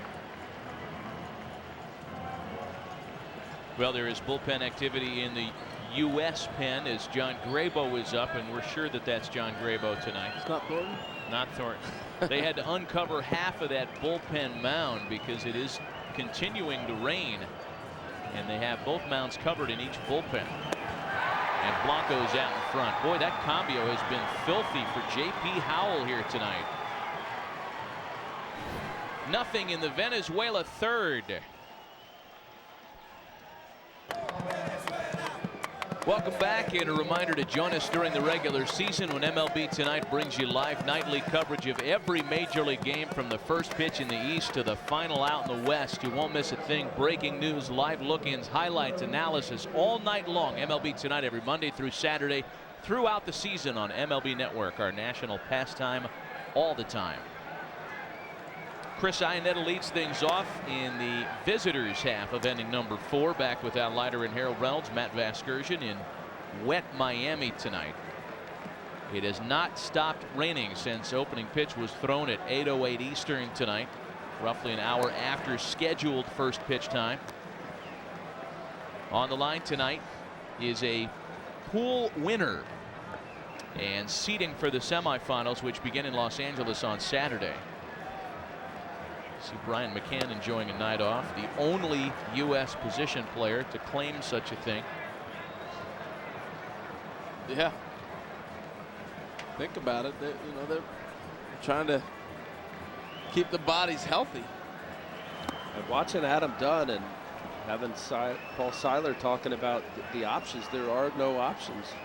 You know, as far as him being able to work out, throwing at first base, being in right field. No, I'm laughing because those plays that Dunn had won't happen again the rest of the WBC. He's not going to have a chopper. He's got to throw the ball in the same game. Chopper to throw home and then a pickoff to have to throw to second. I mean, it's not in the same game. That's not going to happen again. Why are you looking at me like, yeah, it will? It won't. Well, you got to work on it, Mike. Jam shot into center field. Boy, Chris Iannetta fights off an 88-mile-an-hour fastball and singles to open the 4th. I tell you, I love this guy, man. Watching him work, and the other day during the workout, watching him throw, going through his catcher's drills, absolute bazooka from behind the plate. We saw the power in Toronto. You see the base hit here. I just think this guy is on the verge of becoming something very special. Well, the Rockies hope that you're right as Curtis Granderson steps in. You know, when you think about it, there's always discussion about how difficult it is to pitch in Denver and how the Rockies have trouble, you know, keeping consistency in their staff. They've tried to draft and develop. They've tried to spend free agent money on the Denny Nagels and Mike Hamptons of the world, they have not had consistency at catcher for big chunks of time either. You think about Joe Girardi, Charles Johnson, Jeff Reed, Kurt Manwaring back in the day. Young guys like J.D. Klosser, and now they hope that Ionetta's the guy that can grab that thing for a number of consecutive years. Granderson has a base hit into right. Curtis Granderson 2 for 2. So now with Galarraga up over 70 pitches, the U.S. has runners at first and second. Nice hitting, staying on that ball that's running away from him. A lot of times you see a left-handed batter pull it off that pitch. He was able to get the barrel through. I'll tell you what, Granderson and Ionetta have been sitting on the bench, soaking things up. I don't mean sitting on the bench watching games. I mean out here for workouts early. One of the great experiences for any player is to be around guys who've been successful. How do you do it? What do you do? And they've taken that in. You know, Curtis Granderson, yes, he had a big year last year, 20 home, we documented that last night, 20 home runs, 20 triples, 20 doubles. He's on the verge of stardom. But to be around guys that have done it, they've been on the big stage, they've been in World Series, they've been in All-Star games, it's just rubs off. It's a great opportunity to learn. 0-1 the count to Brian Roberts. You know, and this being different than a All-Star game, you're right, Harold. This is you're with these guys for a couple weeks, and you can, you know, sit and watch their drills. And you mentioned about, you know, guys moving their hands or just tinkering. If you're open for adjustments and change, what a better place than to be around the greatest players of the sport.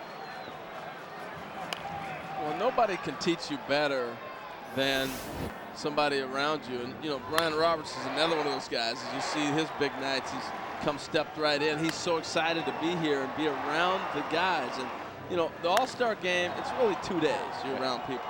You know, even though it's a 3-day All-Star break, it's 2 days. This, you got a couple of weeks where you can really get to form relationships, ask questions, feel comfortable about it. And it's really a cool opportunity.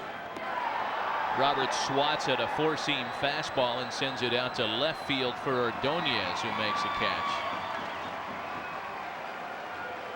And that's the first out of the inning. Venezuela bullpen is hot as right-hander Ramon Ramirez is up. You know, it's interesting thing about Venezuela. Luis Sojo made the change and took Abreu out of the lineup because of the weather and the conditions. And Ordonez stayed in left instead of moving him to right field, because that's how they've been playing it. You go ahead and just let him stay over there, and you don't let him continue to learn and grow. Luis Sojo walking out to the mound like Jose Mesa. Time him with a sundial, and that's going to be all for Galarraga. They will make the move for Ramon Ramirez. Pitching change. We'll be right back. Well, Venezuela trying to hold its 4-run advantage. They've gone to the bullpen for the first time tonight for 26-year-old right-hander Ramon Ramirez. The changeup specialist will have Derek Jeter one out and runners at first and second for Team USA. Well, the key to a changeup guy is you have to have a fastball to establish it. Nice start for him right there. Fastball on the black on the corner. Now advantage pitcher big time. You got a great changeup. And he does. There it was. Jeter pokes it to third.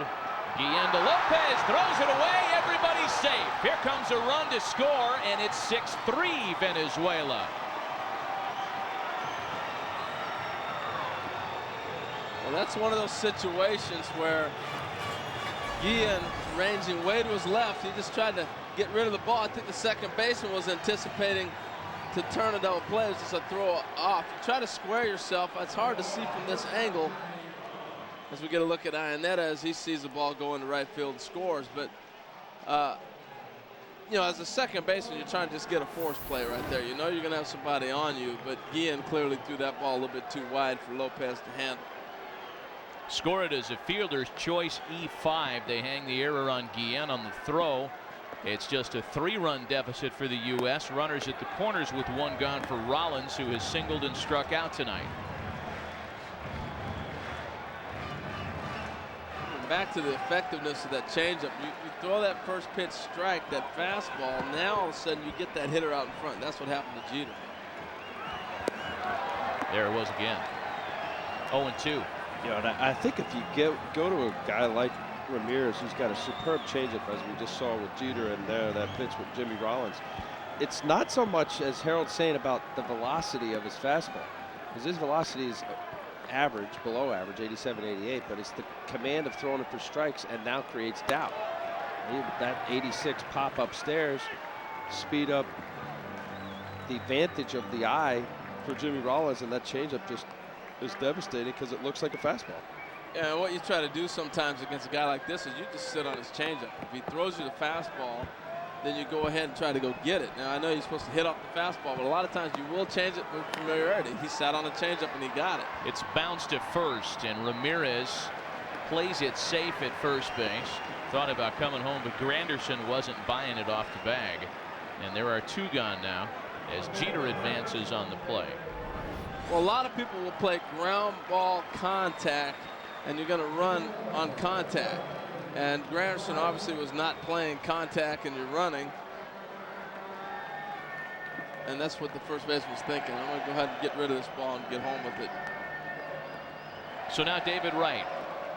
A ground out and a base on balls in 2 plate appearances thus far. Runners at second and third. Base hit makes this a 1-run ball game once again.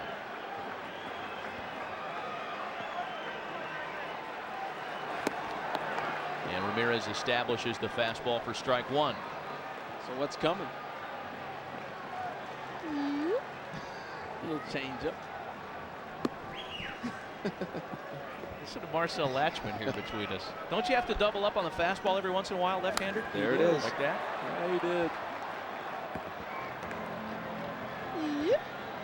Now you're saying Cambio? No telling now. I would have thought he was going to throw it there. Double up with the changeup a couple times. Another high fastball. If you're reading a bat, and we're talking about his great changeup now, David Wright was late on that 86-mile-an-hour fastball. Elevate out of the zone, see if he'll chase. Got to change it. And then you go to your bread and butter.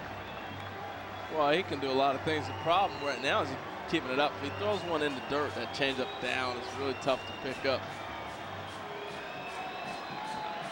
I guess he doesn't throw a slider or anything moving sideways. Yeah, we have not seen anything but fastball change so far from Ramirez.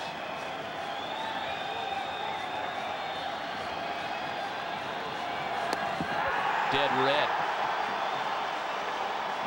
Located fastball on the inner half of the plate, and David Wright is caught looking, much to the delight of the Venezuela faithful. 6-3 Venezuela as we go to the bottom half of the fourth, and Team USA goes to the bullpen for the second time in this one for left-hander John Grabo. Another situational left-hander, had a nice year with the Pirates. That's a little bit different than J.P. Howe. Good year with the Pirates, a nice, respectable 2.84 ERA. More of a situation, you see a left-hander that has as many appearances and innings, and in some cases less innings than appearances. Andy Chavez pops up the bunt attempt, and Ionetta's under it, 1 away. All this month, MLB Network takes you on the road to visit every spring training camp in the game with 30 clubs in 30 days. Later tonight, we take you to Texas Rangers camp in Surprise, Arizona. That's 30 clubs in 30 days tonight at 11 Eastern, only on MLB Network. Hosted very capable by our colleagues Victor Rojas and Greg Ensinger. Cesar Torres bounces the first pitch into the shortstop hole, and on a wet track, Jimmy Rollins is not able to do the old Ozzie Smith trick where you throw it into the carpet to get the quick hop to first base. He gave it a try, though. As in AstroTurf, the thing of the past. Not a bad idea, though, with the wet surface. We saw the balls take off once they hit the grass, and it just didn't shoot on this one. Good effort. It's got some kind of range, though. Fun to watch on a daily basis. And you said that about Brian Robertson. The same thing with Jimmy Rollins. And really, you get a real appreciation for a lot of these guys when you see them every day, day in, day out. Here's Jose Lopez now. A man on with 1 away. can appreciate the game. The guys that play the game right, athleticism. Jimmy Rollins, you mentioned Brian Roberts, can do a lot of little things right. And also for little guys, they got some pop. Well, there's a reason why the Orioles wanted to re-up with Roberts. Big jump by Izturis. Iannetta has no shot to throw him out.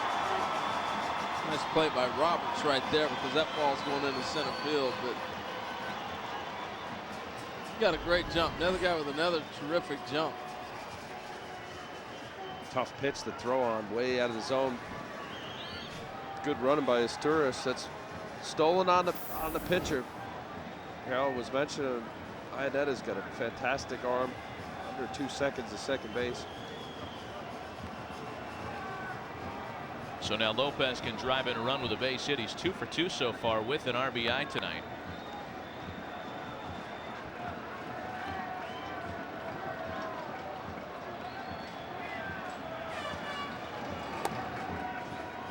Graybo misses the corner again, and it's to 2-1. Miguel Cabrera waiting on deck. Then it's Carlos Guillen.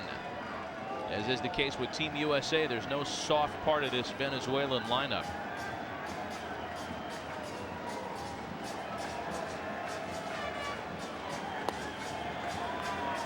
So 3 balls and a strike now. You know who's a player I put in that category, guys? You can't really judge just by watching him in a 3-game series or reading his line in the newspaper in the morning. In addition to the guys we have here on this team, Mike Cameron in Milwaukee. He's just one of the best all-around baseball players in the game. Fantastic defender. Comes up with big at-bats. Not unlike a guy like Rollins or Roberts or a lot of the players we've got here. No, he is fantastic, especially defensively when you see what he can do. Granderson's defensive wares put to task here as he gets under that fly ball. 2 gone. Wow, I'm surprised he didn't go to third on that. Tag up. So there are 2 away now as Izturis stays at second. And it'll bring back Miguel Cabrera, who doubled in a run in the 2nd inning.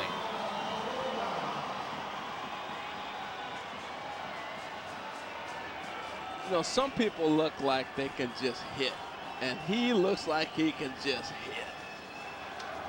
You know, there's a handful of guys that could go right center. As far as Miguel Cabrera can hit, a great home run hitter, 37 home runs. But you know you got someone special who can hit 300, drive the ball the other way, hit it out of any ballpark, as Miguel Cabrera showed at Comerica Park. That right center field is just as easy for him to hit it out there than left field.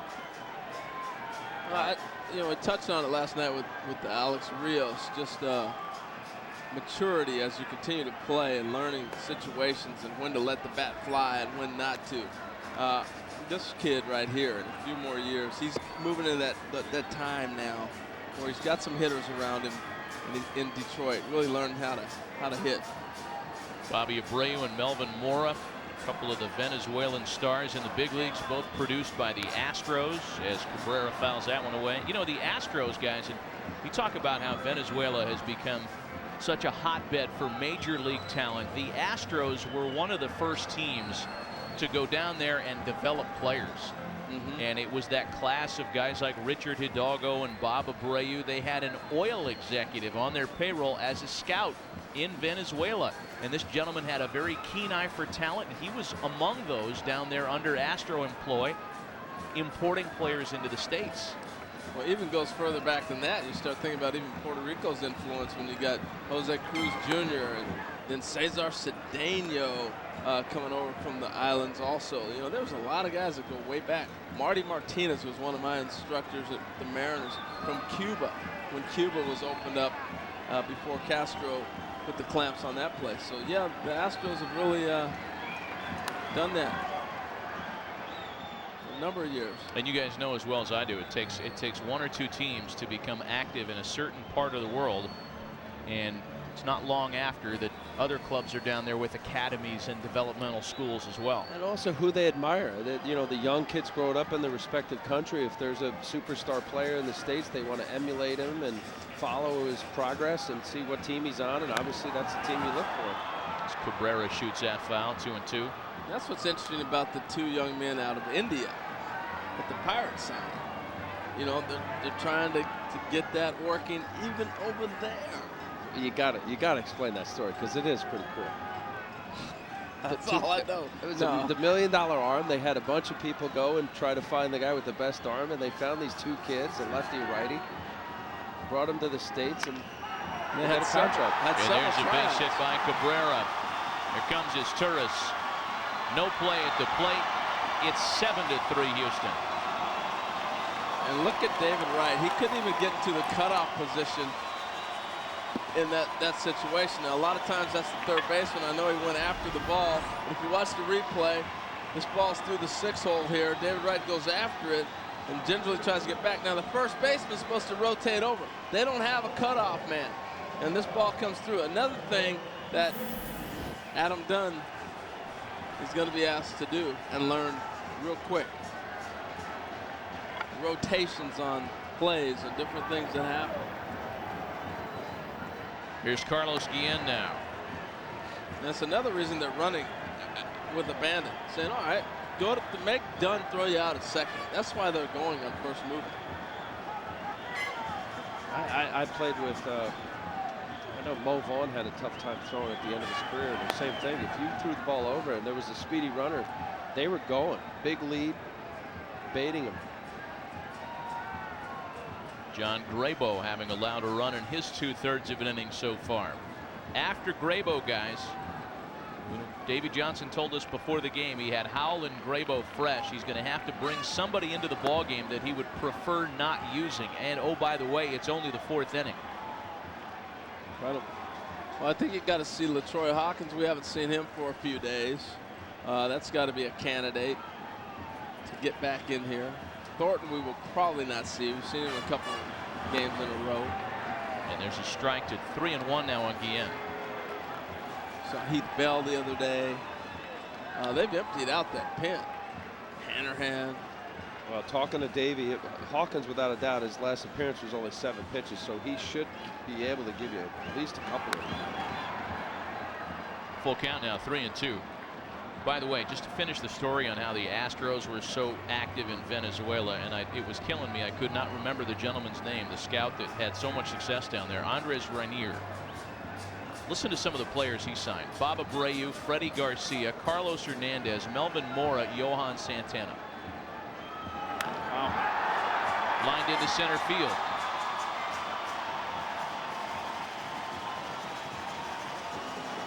Runners at first and second now. Nice swing by Guillen here, getting that fastball and driving it to center. I'm still stuck on that story you're telling, Matt. That's pretty impressive. He was go back. He was an oil. He was working for one of the oil companies, living in Venezuela, and had a fantastic run of signing players. Here's Maglio Ordonez. It used to be a more of a rare occasion when you'd hear of a major league ball player born in Venezuela. There's as much talent coming out of Venezuela as any part of the world right now. And they have represented themselves quite well here in the World Baseball Classic again. I remember Louis Aparicio was one of the first, and you know, there was a lot of shortstops. Omar Vizquel, obviously, but Ozzie Guillen coming out of that area.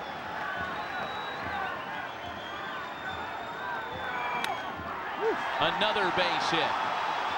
Venezuela wearing out that 5.5 hole, and that loads the bases. 3 straight 2-out singles. And the fire good and hot here in the Venezuela fourth rather. John Grabo right now, he's trying to get in sync. Obviously with the 2 outs, he's trying to keep the ball down. He's elevating his changeup. This ball looks, it's an off-speed pitch. Up in the zone. You see where Ionetta was setting down and in.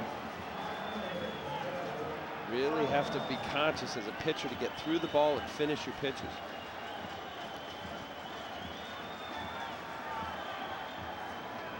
Here's Parra now with the bases loaded and 2 gone, a run in.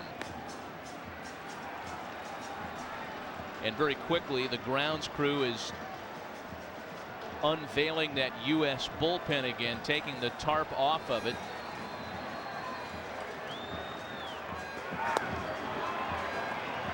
It's Brad Ziegler who's up for the Americans. That was the other guy. I could not think of his name. I knew there was another guy down there that hadn't had a whole lot of innings yet.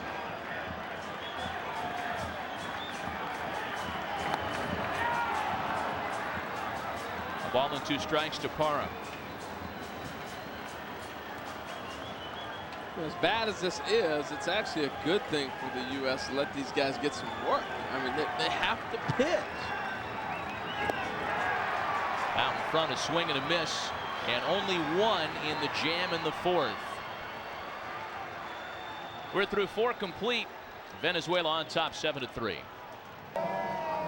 Fans coexisting brilliantly on this damp night in South Florida. Welcome back to Dolphin Stadium, back with Al Leiter and Harold Reynolds, Matt Vasgersian. Team Venezuela on top of Team USA 7-3. We're through just 4 innings on a night when our start time was pushed back by rain. The good news is the skies have cleared for the moment, and Mother Nature is as cooperative now as she's been all night.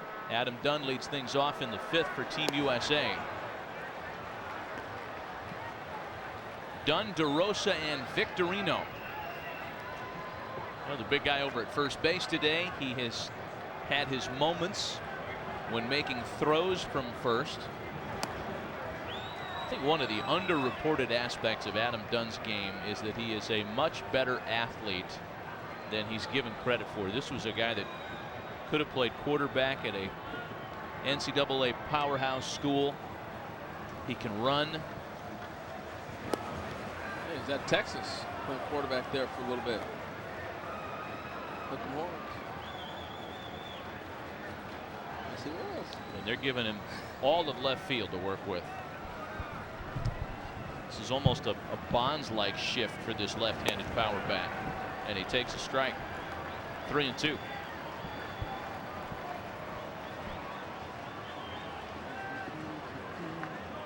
You know, the other thing that's great about Adam Dunn is put me anywhere on the field. We've seen him play left. He's played right, played first. Put him anywhere. He'll just go out there and perform and go play. Draws the leadoff walk.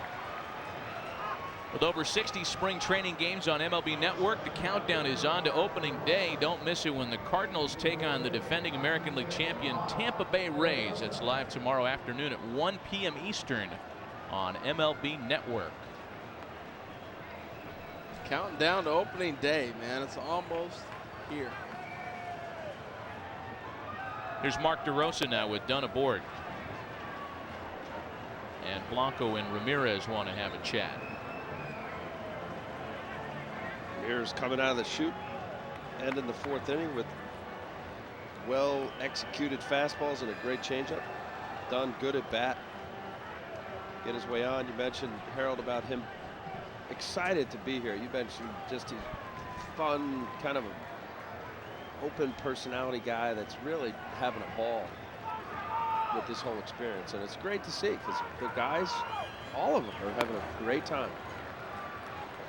2-0 to DeRosa.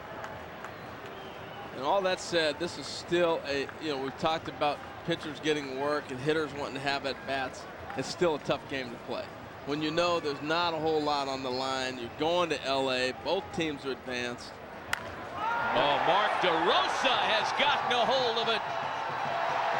2-run shot. Just slipped it inside the fair pole.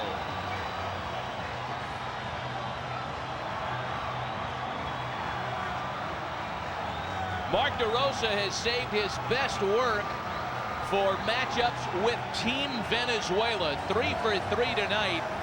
3 runs batted in. Well, he got a 2-0 pitch. He sat on that fastball. DeRosa's a classic example of what I've been sharing about and we've been talking about the last couple days. Of power will come later in your career if you haven't. Here he is. He's learned how to hit in situations. He got a good pitch. He drove it. Shane Victorino sends a line shot out to Parra in right. That's the first out of the inning for Ramon Ramirez. Think about it, Matt. He had how many 20-some home runs last year with the Cubs? And I don't think anybody expected Mark DeRosa to be a 20-plus homer guy a few years ago when he's with the Braves as a platoon guy in Texas. But getting the at-bats, too. You mentioned Texas really, put him offensively. And, it's interesting you say that. I'm talking to some of the hitters, and one guy comes to mind is Scott Rowland, about guys that can hit the ball and think gap to gap and not think home run. As you mentioned Mark DeRosa, and power will come. I remember Scott Rowland talking about how he said a home run is actually an accident of me just trying to go right center, left center, double. And if it goes over the fence, good, but I'm not trying to hit a home run. And you see more of those guys that stay in their swing and do things correctly. Well, I heard that from Griffey for 600 home runs now, still saying he's not a home run hitter. I mean, there are certain counts of guys who are going to say, you know what, put a little extra on. I don't know if he's saying he's not a home run hitter. He's just trying to, it's his reminder to stay in his swing and stay balanced as opposed to coming out of your shoes. Yeah, no, that's great. You're absolutely right. You saw Carlos Vasquez up in the bullpen for Team Venezuela. Ramirez came on in the 4th. He gives up the 2-run dinger to DeRosa here in the 5th. And Chris Iannetta sends a looper out to shallow right. Lopez has it. By the way, I guess the subtleties of my Luis Salazar impersonation were lost on you guys. Remember Luis Salazar? Yes. Longtime big leaguer, third baseman on the NL Angels. Champions. Yeah, Angels, Padres, third baseman. 2-run shot. 3-run shot. He was one of the most inimitable players of his generation. Big fan. I'm a big Luis Salazar fan. That's great. Anyway, here's Curtis Grinderson with 2 gone and the bases empty. Nice talking to you guys. Was that his call? Yeah, forget it. Awesome. 1-1 the count to Granderson. I'm trying to talk about Venezuelan ball players. Luis Salazar, born in Venezuela. He's a good player. Thank you. Just that's all I was looking for. Something like that. Good player. Nice story, Matt.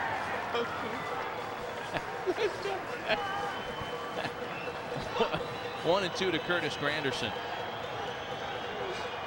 They're even laughing on the bench. Look at them. Oh my goodness. Okay.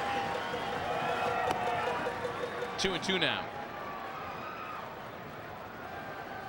What made you think of that? Were you guys ever able to tell the difference between Al Padrique and Fred Manrique? And if you say yes, you're lying. Glasses. One more glasses, didn't he? I think they both Freddie wore Manrique. glasses at one point. Both fantastic fielders. And that puts a merciful end to a conversation that went nowhere in the top of the 7th. Mark DeRosa gave us a highlight. 2-run shot, says Luis Salazar. 7-5 Venezuela. Now a 7-5 lead for Team Venezuela after the Mark DeRosa 2-run home run, and Brad Ziegler takes over on the mound for the Americans. Great year for Oakland. 106 ERA. Complete domination, puts the ball in play. Submariner, Kent Tekulve-like super sinker. What a weapon to have, too. They tried him as a starter for a while, too. And remember, he made an all-star game out of the bullpen. So he's a very versatile guy. Boy, and a guy that the Oakland A's found in the almost in the unemployment line. He'd been released by Philadelphia, was pitching in the Independent Northern League. Oakland signed him in June of '04, and last year went 11-3 with a 1.06 ERA. Max Ramirez gets to him for a leadoff base hit.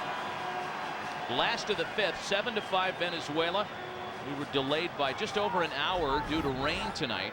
It's a rain that has stayed with us as Venezuela looks to reclaim those 2 runs lost on the DeRosa dinger in the 5th. Well, interesting enough, this is a guy that can get you a double play ball. There hasn't been a lot of of double play opportunities to get these pitchers out of jams. That's why what's been real interesting with the numbers put up on the board. Were you thinking double play ever in a situation? Oh, yeah. I got to get out of this. Absolutely. Or at least ground ball, double play. I mean, that would pitcher's best friend to be able to get a 2-ball on one pitch.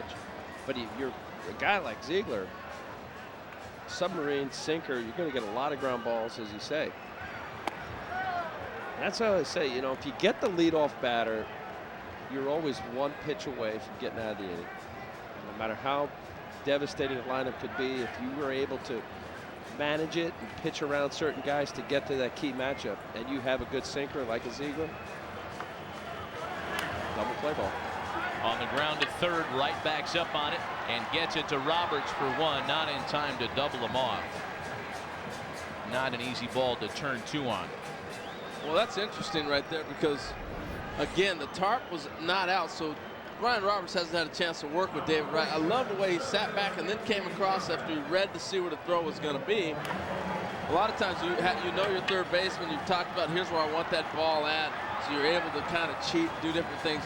Brian had to wait to see where the ball was going to be at. That really wasn't even a double play ball. He turned it to a really nice attempt. Back to the top of the order now for Andy Chavez. Blanco the runner at first. They're on the fielder's choice play. Brad Ziegler got off to such a great start last year in Oakland. 39 consecutive scoreless innings to begin his career. That was an American League record. Wow.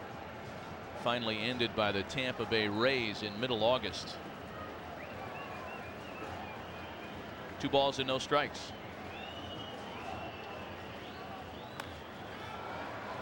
A chip shot pop up for Wright off the bag at third. This copyrighted telecast is presented by authority of the World Baseball Classic Incorporated and may not be reproduced or retransmitted in any form. The accounts and descriptions of this game may not be disseminated without express written consent. Not that anybody would want to go to that trouble to disseminate what the 3 of us have done tonight. Maybe I should just speak for myself. 2 gone now, and here's Cesar Izturis. 2 gone. Who'd lost it? Official. Izturis 2 for 3 tonight. A couple of singles. He drove in a run in that 6-run second, and he's stolen a base. Amazingly well traveled has been Cesar Izturis, considering how valuable he is on the defensive side in particular. Since leaving Los Angeles, he has worn a handful of big league uniforms in a very short period of time. Well, he's been looking for an opportunity to get a chance to play every day again. You know, he had the injury, so he had the surgery, trying to bounce back and get it going again. And that's awful difficult because he plays a premium position at shortstop. It's a guy that's only a few years removed from his Gold Glove campaign in 2004 in Los Angeles. Here's the 2-0 from Ziegler, in for a strike, 2-1.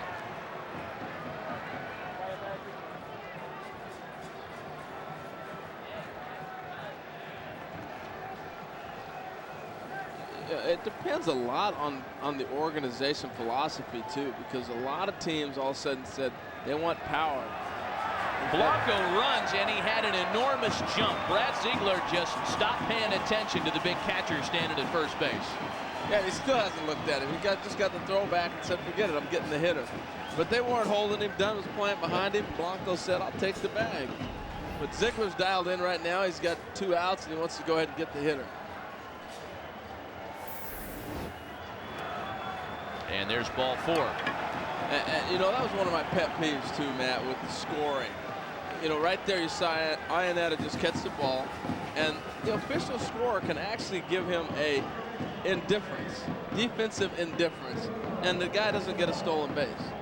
You're taking a gamble every time you run. It's not guaranteed that you're going to get that bag. I think it's a joke. You rarely see it scored that way, fielder's indifference, unless it's a game that's out of hand, 9th inning.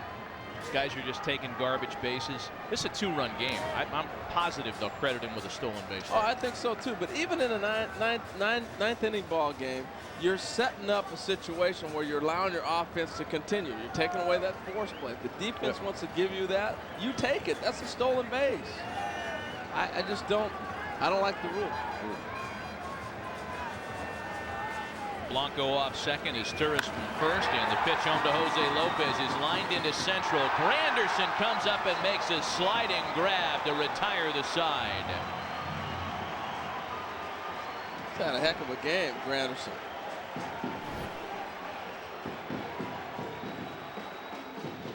Still 7-5 Venezuela.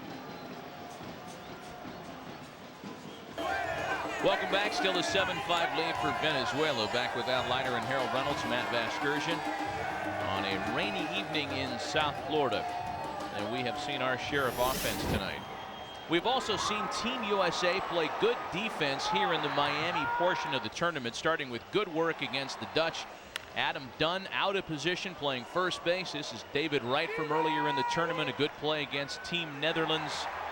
That's the sliding catch, the diving catch DeRosa made last night. David Wright with good work against Puerto Rico to help the U.S. advance, and a fine play by Brian Roberts last night as well. And we just added this to it as well. Curtis Granderson with a great sliding grab to end the fifth. Well, they've got great defense. You look all the way around the field, you got Gold Glove guys or Gold Glove potential players, and anytime you have that, you're going to make great plays. The pitching is deep. And if the pitching can really get on track and take advantage of the defense, they're going to be in more games. And it's going to be very important as they head to the semifinals. All right, you got Jake Peavy and Roy Oswalt lined up for the potential single elimination game. They're not sure of the pairings yet. It's a Saturday, Sunday. Right. We're looking at Granderson there. Granderson's had a very nice night, not having an opportunity to play very much. I think Brian Roberts has been a big difference maker. You know, right here the ball, McCann hits deep, and what a play by Beltran. You know, talk about a team from Puerto Rico. He put on a show. He showed us everything in this little bit of time in the tournament. Also, power, range defensively. He's going to be on that all WBC team. I'd be very surprised if he's not on. Yeah, I would agree. Some fantastic defensive work, while work on the field continues. Thus the pregnant pause. It's the second huge helping of diamond dry that they've put around the infield. Carlos Vasquez on in relief for Team Venezuela, making his 5th appearance of the World Baseball Classic. He's worked a combined inning in 2/3 last season with the Portland Beavers, San Diego Padre property. Guy that coming right at you, overthrows a little bit, kind of a slinger, got a good changeup. There's a changeup there. It's almost sound like a broken record. I think of the lefties, Johan Santana. You know, we were talking about how guys will follow along about their favorite players in front of them. Santana as good as any fastball changeup combination. There it is again.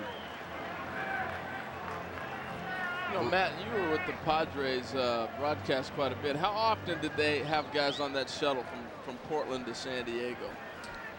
Oh boy, I mean, you take one look at the newspaper on the final day of the season and check those standings, and I think you'll answer that question, right? Yes. Most teams that struggle have to tap into their AAA ranks probably a little more than they'd like to by design. Or injuries. A lot of injuries. That's the good news and bad news. When you're a player in that chain, in that system, you're going to get an opportunity in a down year for the major league club. Roberts stays alive at 2-2. Yeah, and I think this young man's going to get a chance before it's all said and done with the Padres too. You know, we talked about he was at both levels last year. You got to think that the Padres aren't going to be real deep this season, and he's going to get an opportunity to perform. Well, the skipper wants to get through this one healthy. Roberts shoots a ball into right. Another base hit for Brian Roberts. What a difference. Just showing you an example, looking at Brian Roberts, of a guy who played in Major League camp, I know he only had 24 at bats, but that doesn't mean plate appearances. You know, no telling how many times he may have walked, but he's playing every other day, playing every day. You know, he's getting his work in, and now he comes here, and the last 3 days, you can see he's way above everybody else who's been participating on this club for the last 3 weeks. And I think the key there, what you're saying, is about the routine. When you're in your respective spring training camp, you're going to do a certain thing, whether it's batting practice or what you do on in the cage with your hitting instructor. As you said, 24 at bats. It's not a whole lot. It was enough for him to get the consistent work. He's definitely energized the top end of this order. His first game back, 3 for 3. 1-0 to Derek Jeter into right field. This is going to put Brian Roberts at third. Jeter in sliding at second. And the U.S. fellas on the verge of scoring in their 5th consecutive inning here. Well, you saw it last night, second half of that ball game, the U.S. offense coming alive. And we've talked about Derek's ABs. That's a pitch he wasn't reaching earlier in the week. He's hit 4 balls now tonight to that right side that have been pretty impressive. And Al, you've seen him play a lot. Yeah, you know, you said it. You talked to him before the game, and he's starting to feel it. And anytime you watch Derek enough at the Yankee games, he gets a little conscious inside. When he gets beat inside, he starts pulling a little bit, gets back to his routine of staying right center. And as you said, that long fly ball that ended up being a sacrifice fly, moving over Victorino last night and night, started feeling it. Here we got good approaches so far tonight. Jimmy Rollins now 1 for 3 tonight. I'll tell you what, man, this team, to be back in this game as poor as they started, just shows that they're starting to swing the bats. They got a chance to win this game. I thought the way it started, no way. It was 6-1 in the second inning. We were talking mercy rule in the second. Shame on us. Yeah, it looked that way, though. I mean, you got to call it the way you see it. It happened on Saturday. You know, we never thought we'd see it on that night either. Both bullpens are going at this juncture. 1 ball and 1 strike now to Rollins. Well, here's what I was saying about switch hitters. You know, Jimmy Rollins now has had a few more at-bats on the right side, but you haven't seen him have good swings from the right side as he has from the left. Now he's got a chance to have back-to-back ABs on the right side. We'll see how he does this time around. But it's just comfort. You start to see the ball a little bit better. A switch hitter, I always looked at it like I was 2 different hitters because you don't have the same stance, you don't have the same swing. It's not the same pro. There's only a couple guys that could do that. Eddie Murray and Ted Sizemore are the only guys I can remember that could do that stuff. Ted Simmons, I could not do it. You know, most switch hitters are 2 different type of guys. Vasquez catches the corner to make it 2 balls and 2 strikes to Rollins. Runners at second and third. Nobody out in the U.S. 6th. The Americans down 2. Well, the scouting report against Jimmy Rollins, and as you mentioned, Harold, different hitters. Rollins more known of a better high ball, fastball hitter on the right side. And you see the big dose of these breaking balls. Vasquez trying to get that slider down and in off the plate. A lot of that comes from that theory I was telling you about earlier. See him foul one back again. You were asking me about the left-handers hit the ball down and in. Here's Jimmy Rollins, throws right, top hand. What's he going to do? He's going to hit that ball up. Left-handed, bottom hand is his strong arm. His throwing hand is going to hit that ball down. I like it. I'm sold. 2 balls and 2 strikes to Rollins. As he hooks that one foul.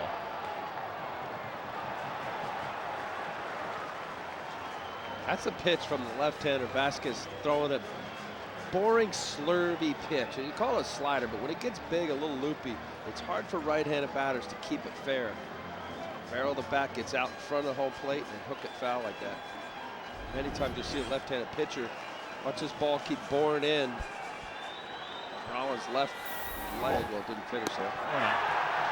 A swing and a miss by Rollins, and there's 1 gone.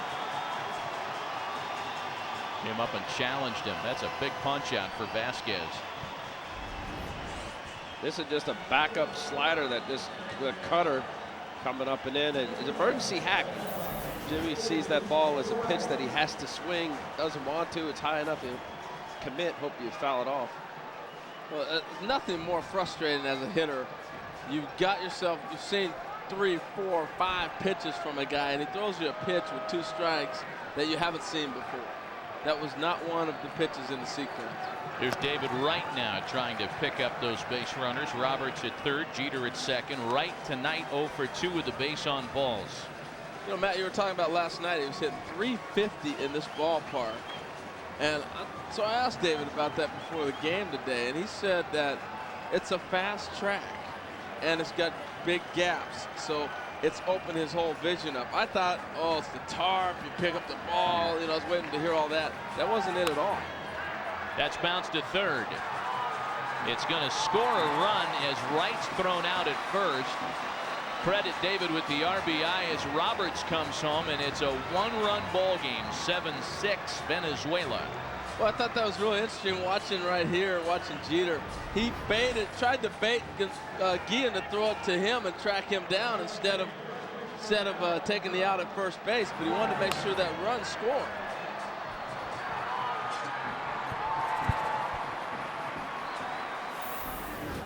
He so perfectly saw that. So now Adam Dunn with a runner at second. Jeter stayed put after his baiting that we may or may not have seen. Dunn has walked twice and punched out tonight. He's only a home run shy of a perfect Adam Dunn night. Punch out, base on balls, home run. Yeah, I know you guys read the baseball prospectus. Talk about the guys that put the numbers out there and have really changed the way we view baseball statistics.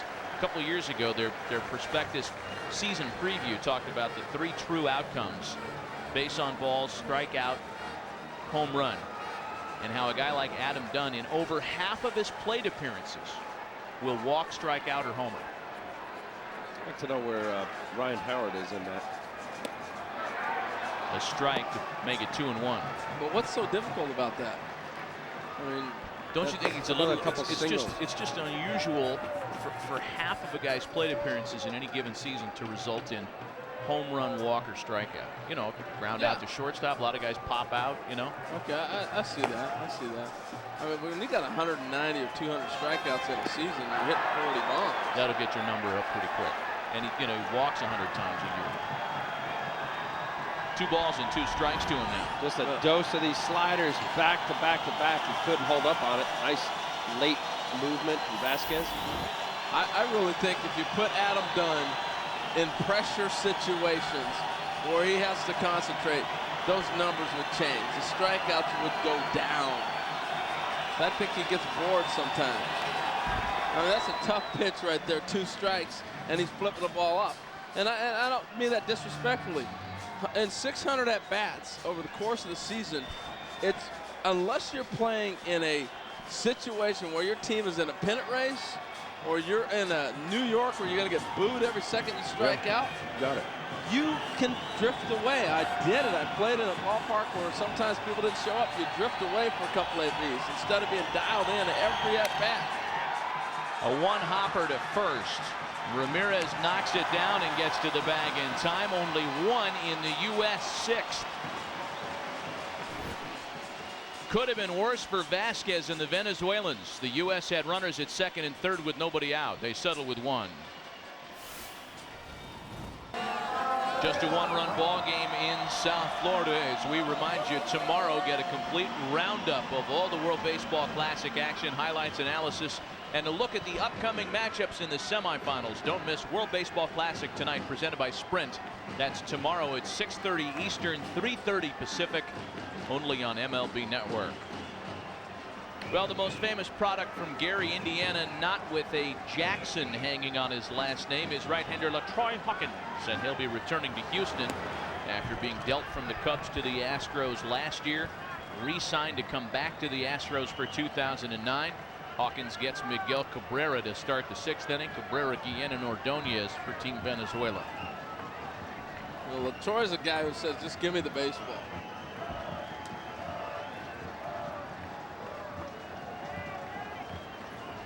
1-0 to Cabrera, and a fastball is ripped up the middle, a base hit.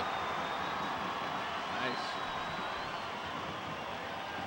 Miguel Cabrera 3 for 4 tonight. Now, Al, when you watch LaTroy Hawkins, I find it interesting how he sets up. Watch him try to hide his hands. Now you look at Cabrera with the base hit back up the middle. Beautiful swing. We've talked about his potential all night long. But when we get a good shot of LaTroy Hawkins, and I know you can see him from the booth here, watch how he sets and tries to hide his hands now. He's really turned his body. He's hiding his hands a lot more from that hitter. See that? Yep, staying closed. You know, there's a lot of keys, and LaTroy Hawkins has been around a long time. I saw him with the Yankees last year. He did struggle while in New York. And you know, we're talking about even tonight about constant adjustments, and here are these great players on these teams for a couple weeks, and what you can learn and how you can tinker. You know, for LaTroy Hawkins, somewhere along the line, somebody said he was showing the baseball, stay closed longer, hide the ball. LaTroy has always been a guy. His velocity is down from what it used to be. He was a mid-90s guy, especially when he was close with Minnesota. But, you know, you continue on, you get a little older, you realize, okay, what do I have to do to get major league hitters out? And it's difficult to do, but it's not a secret recipe. You know, he was rushing that gun last year. A couple games I caught mid-90s. It looked like it came back. Mid-90, 95, 96. Again, Matt, you touched on the gun reading. Sometimes are not the same. There's a 1-1 to Carlos Guillen, a swing and a miss. And thanks for picking me up on that left-hander, by the way, on my misspeak earlier. Traded from the Yankees to the Astros last year midseason, and staying in Houston, signing a 1-year deal. Andres Galarraga and Luis Sojo at one point tonight had a 5-run lead. It was 6-1 Venezuela after just 2. And the U.S. has fought back, posting scores in 5 straight innings. 2 balls and 2 strikes to Guillen. LaTroy Hawkins has been rather well traveled since leaving the Twins after the 2003 season. A year and a half with the Cubs, some time with the Giants, a year with Baltimore, a year with Colorado.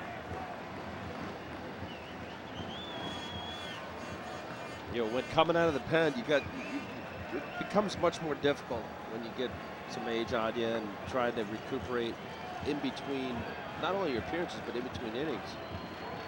As LaTroy and pitchers get older and still power on.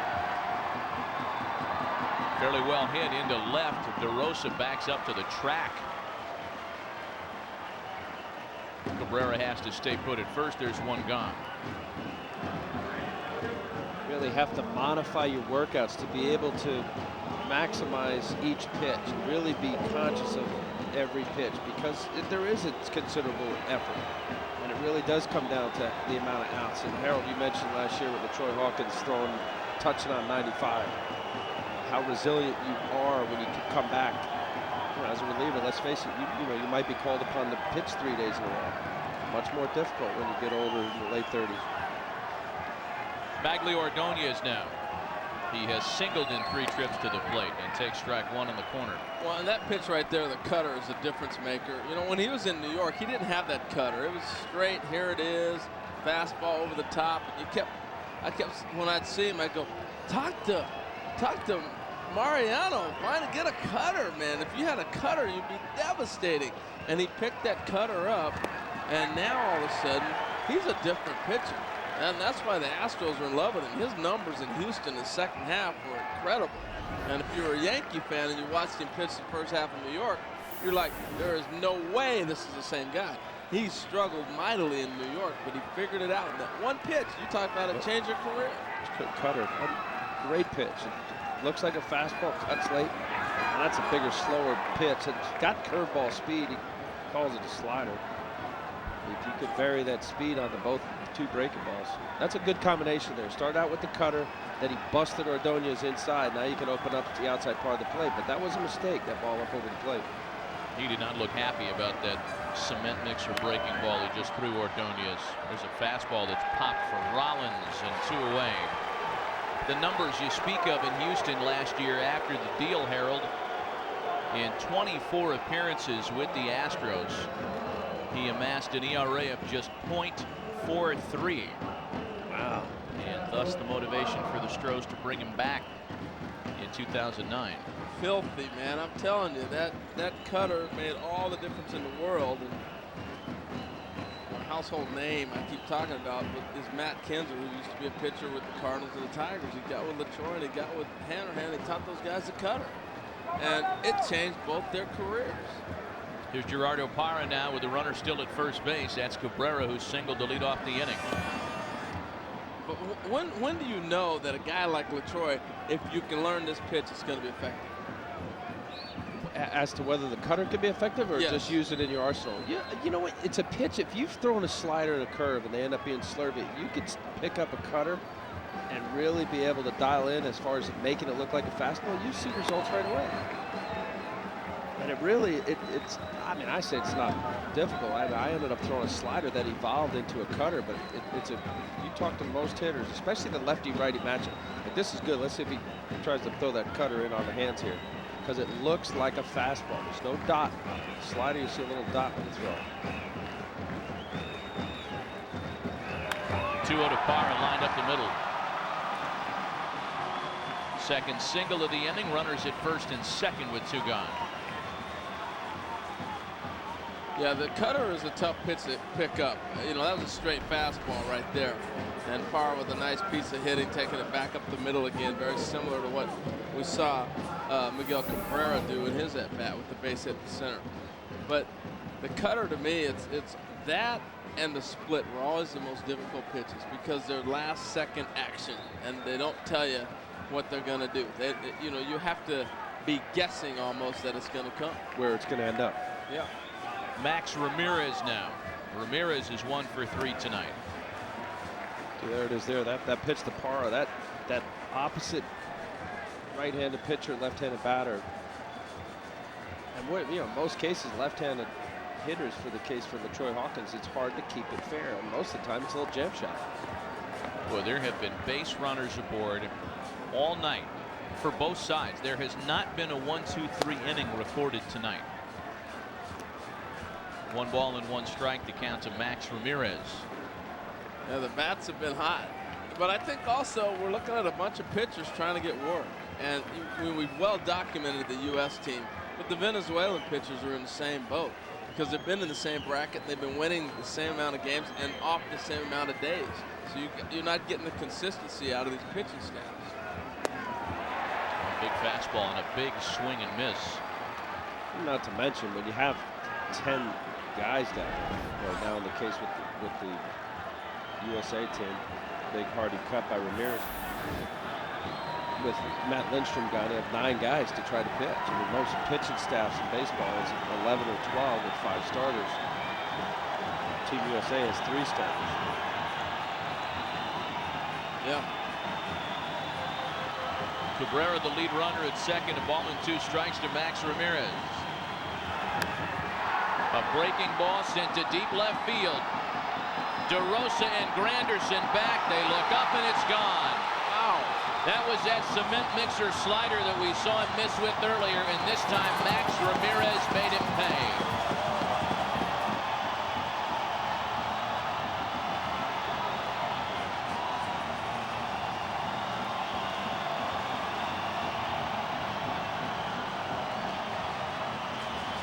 Wow, I'm surprised that ball carried as far as it did. Now, he had some great swings. The swing before, when he fouled the ball back, he was on it. And Matt, you've said it perfectly. That's a little curveball. He hung out over the plate, and he was able to elevate it. But this is weird. I didn't think that ball was going to go that far. But it did. Henry Blanco now, 10-6 Venezuela, and it's as loud here at Dolphin Stadium as it's been all night. See, they weren't too sure either that ball was going to make it.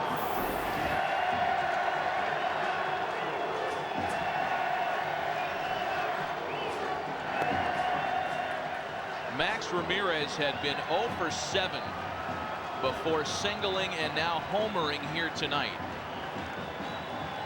His first World Baseball Classic hits coming at Team USA's expense.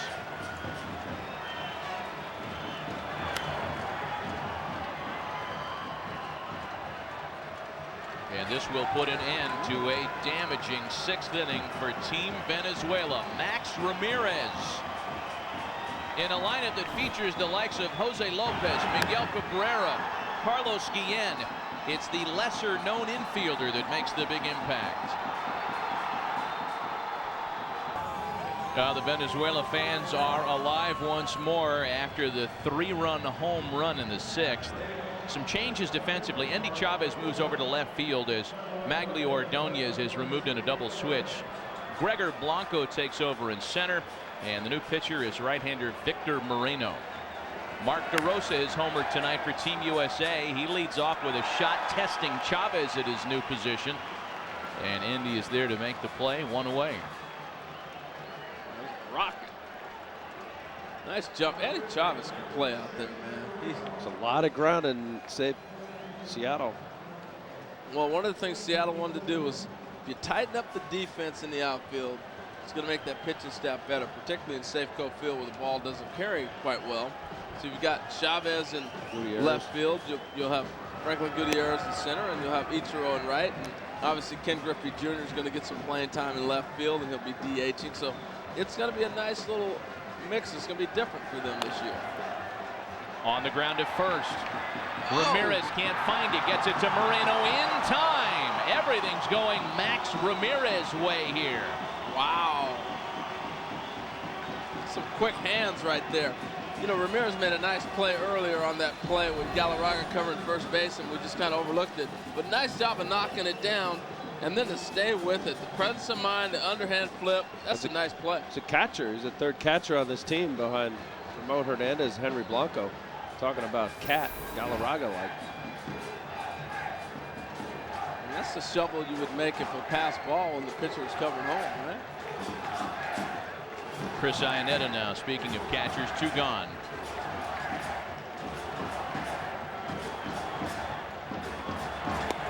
On a night where there has not been a 1-2-3 inning on either side of your scorecard, the U.S. would prefer it not happen here in the top of the 7th. 2 gone, bases empty. The 3-run home run just kind of takes the wind out of your sails. You're right back, you're battling, they're battling, and then the 3-run homer.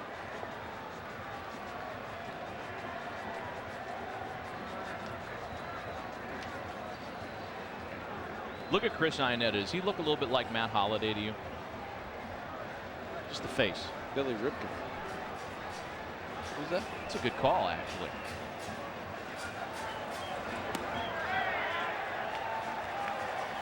I'll buy that. I'll buy that he looks like B-Rip.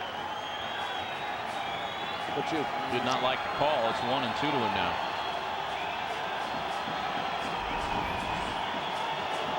Oh, that's off the plate. He called it on the swing. That's my other pet peeve. You got many. How do you follow the ball in the bat? Got him looking. And our first 1-2-3 inning of the ball game comes at Team USA's expense. Well, welcome back to Dolphin Stadium. It's 10-6 Venezuela, and too late for that little guy to be up. Heath Bell will take over on the mound for Team USA, working on back-to-back nights.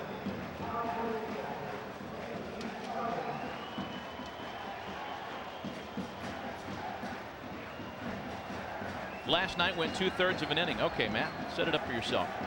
Okay. Gave up a run, walked 2 in his 2/3 of an inning a night ago.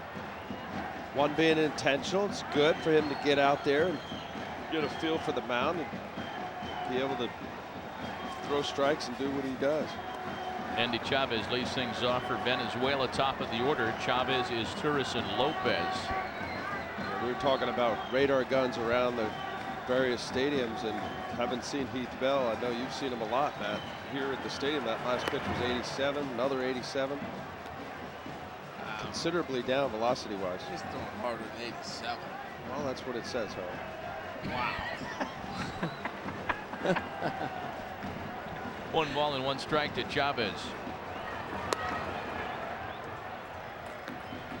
You might recall yesterday Bell had trouble throwing that breaking ball for a strike, and I would imagine that that is part of his work on this evening. Well, also the other thing, you touched on it last night, Matt. Jam shot pop up.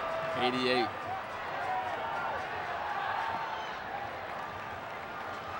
A reminder to join us during the regular season when MLB Tonight brings you live nightly coverage of every major league game from the first pitch in the East to the final out in the West. You won't want to miss a thing. Breaking news, live look-ins, highlights, analysis all night long. MLB Tonight every Monday through Saturday throughout the regular season on MLB Network, our national pastime all the time. Well, I was going to say, Matt, you touched on it yesterday as Torres steps into batter's box, that Heath Bell, not at the end of the game pitches a little bit different. Most closer type guys do, and he didn't agree with you, but we, the panel up here, did. I didn't. Oh, you didn't agree with me? Well, he was setting up the great Trevor Hoffman, right? So really, I mean, he's going into the closer role this year. Let's talk to him.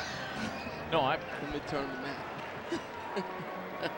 two varying points of view, right? But the key point is that when you're working the fourth, the seventh as a closer in the Cactus League, you're truly getting your work in. This is a competition.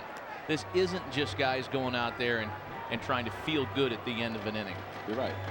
There's no doubt about it, and that's the concern with guys not starting their throwing program soon enough to be ready for this. And everybody involved knew, what was at stake and what was necessary. But to throw an inning stint, as you say, in the Cactus League or the Grapefruit League, is a lot different. That's why early on, when I see numbers on veteran pitchers and they get peppered and put up a lot of crooked numbers, the only thing I'd be worried about is if he was in the training room and the trainer had something to say as to whether he's healthy or not. Because there are many, many outings that you go out there and say, hey, my changeup stunk last game. I'm going to throw 5, 6, 8, whatever. You pick a number. And the result doesn't matter. You see these changeups that Heath Bell's throwing, they're up in the zone. But here, as you mentioned, Matty, the national television, WBC, best players in the world, you're going to amp it up a little bit more. And it's not just getting your work in. Ball and 2 strikes from Bell to Izturis. 1 gone, bases empty. Team Venezuela on top 10-6. I'll take that another step further, Matt. Al, I just think that even your local TV games now, everybody goes and covers spring games on TV. And it didn't used to be that way 10, 15 years ago. So now I think the expectations are far greater for anybody in the big leagues to be on point, so to speak, from a TV perspective when you're in spring training. Yeah, that's not a bad point. You can't just anonymously go down there in March and do your work and then be off the tees by 3 o'clock in the afternoon. 2 balls and 2 strikes to Izturis. In the other pool tonight, guys, Japan and Cuba are underway in an elimination game in San Diego. Wow. Tomorrow, the winner of that Japan-Cuba game plays Korea for the top seed in Pool 1. Korea has moved on in the WBC as Ionetta handles the Izturis pop-up, and either Cuba or Japan will join Korea in Pool 1. We take you back to Pool D, Game 5. And when you talk about who has advanced and who hasn't, this goes down as the biggest upset so far in the World Baseball Classic. Even though both of these teams have been eliminated, the Netherlands advanced to Pool 2 with not 1 but 2 stunning upsets of the heavily favored Dominicans in San Juan. And that was a party within itself. I think in a lot of ways that the peripheral baseball fan or not even a baseball fan took notice of this WBC because of it. The true Cinderella 15th seed beat the mighty Dominicans. Well, and the semifinals are going to be terrific. As much as it was too bad to see the Dutch run come to an end. You've got Team USA playing through, Venezuela advancing. Korea moves on, and either Cuba or Japan will advance to the semis, which begin in Los Angeles on Saturday. That's a little bit of a shocker that Cuba and Japan are playing to see who that last seed is. Because I thought for sure one of those two, both those teams would be a lock into the semis. Man, Korea is a sleeping giant in baseball. Korea has become a baseball power in very short order in the international scene. I know they won the Olympics. They won the pool, their pool out in Tokyo. Sure. Yeah. Yeah, you're right. 2 balls and a strike to count to Luis Mazza, pinch hitting here.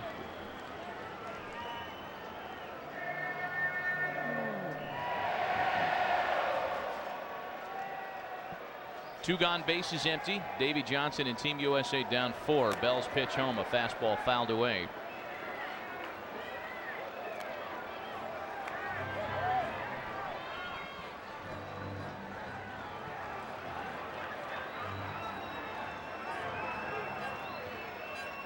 Korea had beaten Japan 4-1 in a game. You see it scrolling on the bottom of your screen.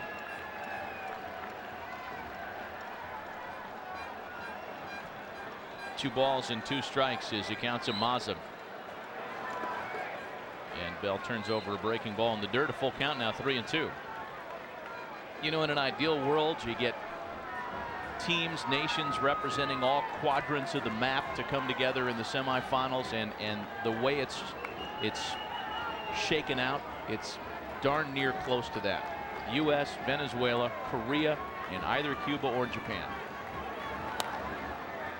It's a no-lose situation with either one of those two teams qualifying for that last spot. There's such a mystery around the Cuban baseball program because those players are largely unknown in the international community. Japan, the defending World Baseball Classic champ. I would think for the popularity as far as attendance, I imagine Japan would be a better draw. I think you're right, in Southern California. Booted by Rollins, and Mazza's aboard on an E6.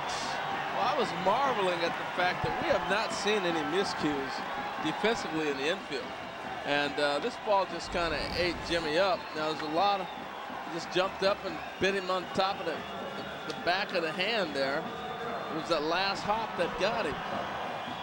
Very rare, but again, you know, this is just one of those plays. They ate him up. Oh, looked like it picked up a little speed on him. He's got great hands, though. Man, he's finally gone. There's Miguel Cabrera now, the designated hitter tonight, who has wrought his share of damage on Team USA. You can see some of that track work that has happened here. The terrific grounds crew at Dolphin Stadium dealing with adverse conditions all night. Into the opposite field. This is going to stay playable for Victorino to retire the side in the 7th. We've played 7 complete tonight. It's still 10-6 Venezuela. Some changes as we go to the top of the 8th inning, and Team USA running out of outs. 6 outs away from dropping what is a seeding game on this Wednesday night in Miami. Luis Mazza stays in the ballgame, takes over at second base after pinch hitting in the bottom of the 7th. And a new pitcher on the mound. He is ex-Met Orber Moreno taking over for Team Venezuela. Boy, I was with him in a few spring trainings, and he got some big league time with the Mets, and I thought this guy was going to blossom into a very good pitcher. He's had some injuries along the way. Threw the ball in the mid-90s.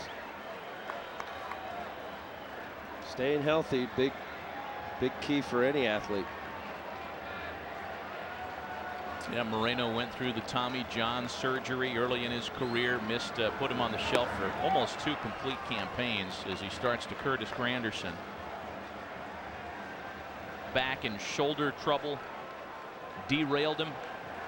His last season in the big leagues was spent on the disabled list with the Mets in 2005. Granderson has a knock tonight. In fact, 2 of them, 2 for 3 with an RBI.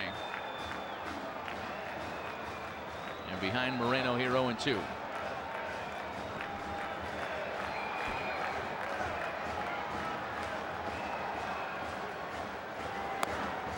You know, you might be wondering how, in fact, this issue of seeding really affects each team, because both the U.S. and Venezuela will move on in the event. The next scheduled games after these Pool 1 and 2 contests are complete are Saturday at Dodger Stadium. The pool winner from this venue, either the U.S. or Venezuela, will play the runner-up from the other pool venue. So there is perhaps a matchup advantage if you regard those teams differently coming out of San Diego. And what would be the matchup if Cuba wins? Would they be the pool winner? That's still to be determined. Well, Korea has already beaten Japan. Korea has played through. They have qualified. No, but who would be number 1? They're still waiting on the Cuba-Japan game. Right. Yeah, that game Cuba-Japan is tonight. That's just started. Tomorrow, the winner of Cuba-Japan plays Korea for 1 and 2 seed, as Granderson is aboard on ball 4. So now, let me know if I'm right or wrong here. So the U.S. and Venezuela will supposedly flop sides and go play the other brackets, or can they again match up against each other outside of the championship round? No. If they meet again, it would be in the championship. Yeah. Okay. And they are in the top of the first, underway at Petco Park in San Diego between Japan and Cuba. That's an elimination game. One of those teams goes home. A ball and no strikes, account to Brian Roberts. And if you want to look at the brackets, because we're in this bracket mindset now with the NCAA tournament about to start, go to worldbaseballclassic.com and click on the bracket tab, and it makes it a lot easier to digest when you see it all on your screen. It's going to be a lot of fun this weekend when the semifinals start in Los Angeles. You heading out there, man? I was not invited, Harold. Swing and a miss, and it's a ball and 2 strikes now to Brian Roberts. Are you headed to Los Angeles without telling your colleagues at Secaucus, New Jersey? No, I'm back in the studio. I'll be back working in the studio doing a WBC show, I'm sure, and MLB tonight. I heard Hazel May will be out there covering for the network. We will be represented. On the inside corner, Roberts doesn't like to call one bit. The strikeout credited to Orber Moreno. This fastball on the inside part of the plate looks like a generous strike zone from Bruce Dreckman. Saw Henry Blanco pulling his glove back on the plate. Usually a sign that the catcher knows it was off the plate.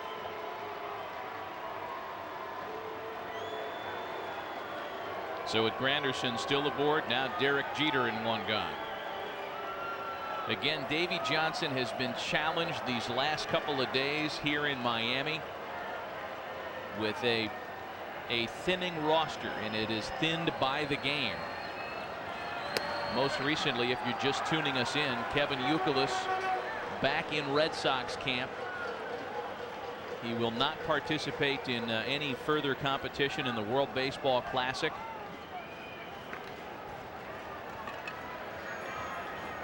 The Red Sox issued a statement regarding Youkilis of mild left ankle sprain, mild Achilles tendonitis in the left foot. He's going to walk around in a boot for a couple of days. Tom Verducci was passing that note on to us. The boot part was interesting, that he's going to be in that boot. So you Red Sox fans who see him walking around, it's a precautionary thing. 0-2 the count to Derek Jeter.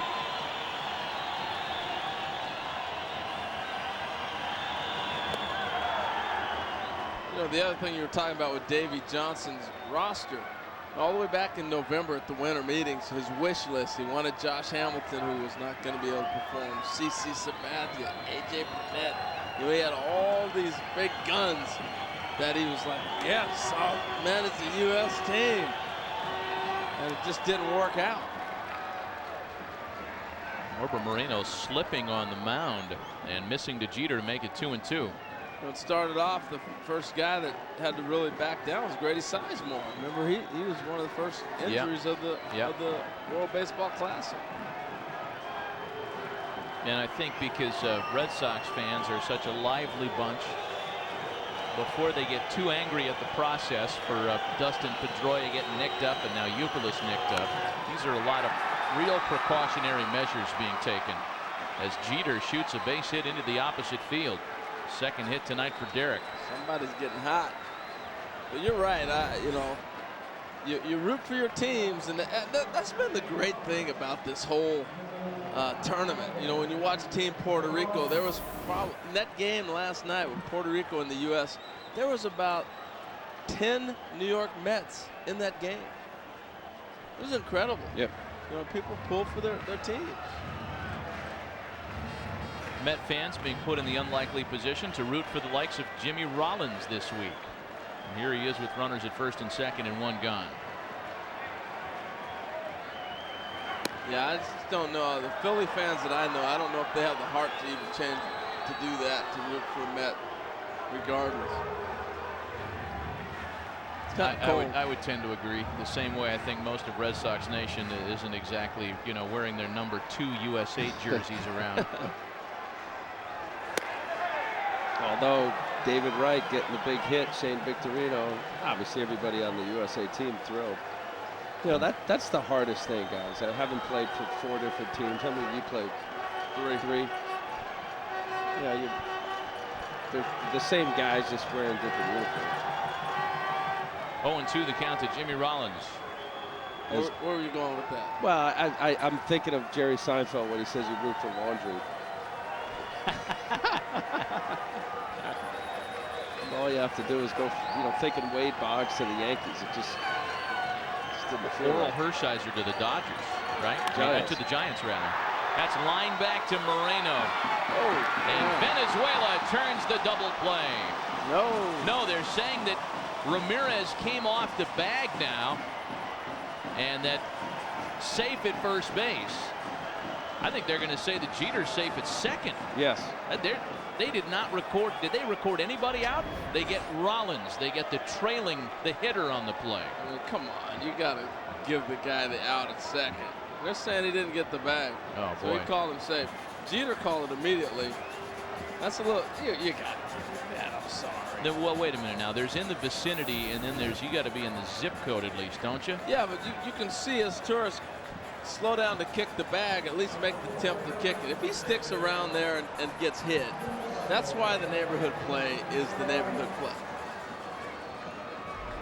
It's not high school or college where you can't slide in and take a guy out. So he's supposed to stop. You see he makes the effort to kick, you throw the ball, that's it. He missed it. So what? He didn't touch the bag. He's here. right there. That's on the bag. That's a toenail on the freaking base. That's right. enough. I'm sorry. Wow, they're even slowing it down to prove your point. Your people are working in the truck tonight, clearly. Well, I'm just saying, having been in the middle of the infield, you get out of the way. You don't get hurt. You know, on second review, Yeah, well, he I would touched the agree. bag. But if he didn't touch the bag, I don't care. If he didn't touch the bag, he's safe. You don't call that play. That's the Bush League. I'm sorry. 0-1 to David Wright.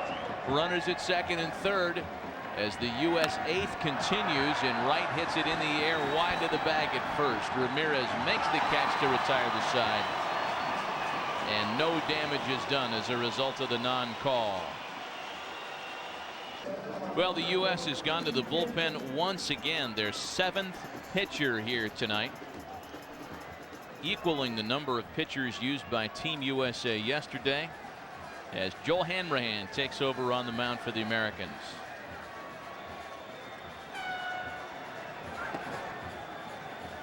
Carlos Guillen leads things off for Team Venezuela. 10 runs on 15 hits for the powerful Venezuela lineup tonight. 6 runs on 12 hits for Team USA. There have been base runners on board all night long on both sides of the scorecard. Yeah, you guys baited me last half inning on that neighborhood play. Who baited you? You did. What? You gotta touch the bag. You and Matt both. I'll tell you right now, I don't know if he's just warming up to warm up, but K-Rod is warming up.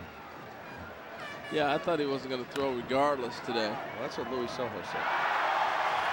Dunn can't make the pickup at first, and Guillen's aboard on what will likely be scored in E3. And a rough night at first base for Adam Dunn. I'll tell you what, that ball finds you. And to Adam's defense, the tarp was out today. He finds out he's going to play first base and has not had a chance to take a ground ball, a throw, anything. Now, is that a catchable ball? Absolutely. He'd be the first one to tell you. But I am saying he didn't have a chance to work at it. Here's the first baseman's glove. Go get it done. Well, you said what Matt earlier, I think you said 14 games. It's not a whole lot. 14 starts last year. Yeah, he's, you know, most of his time for sure in the big leagues. He has made a number of appearances at first base over the years. Well, if he's going to be the first baseman throughout, he's got to get a lot more ground balls over there. Right? I mean, no, to your point, I mean, if he's been out in the outfield. Absolutely. I mean, that's going to be one of the first things they do when they get to dry ground in L.A. is hit him some grounders. 3 errors tonight for Team USA as the young Atlanta Brave Gregor Blanco makes his first plate appearance tonight. Dunn could have had how many errors tonight? They had the pickoff and they called the bop, or else he could have had the throw.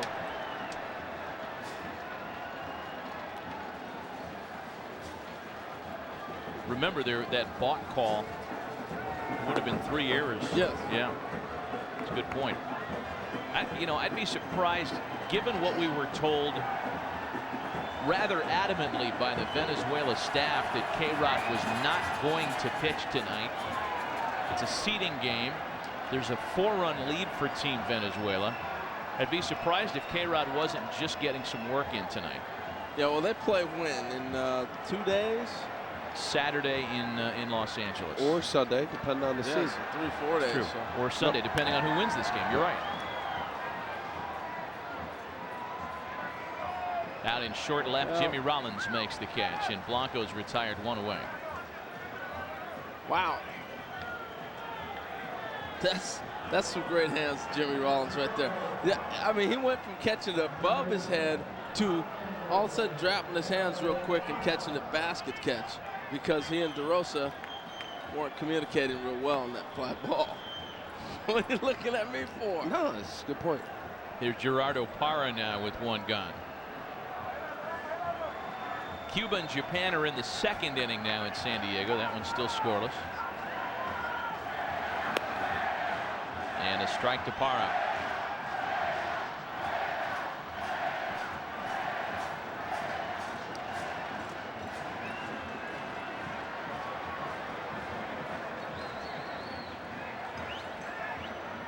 Time is taken on the field now as a little water bottle. Yeah, made its way out from the stands. Getting a little rowdy out there behind that first base dugout, might I add. Well, you got a guy with the U.S. jersey in the middle of the Venezuelan crowd who's getting tossed out of the game right now, and he was trying to stick up for his mates. That one's fouled back, and it's 0-2 to Parra.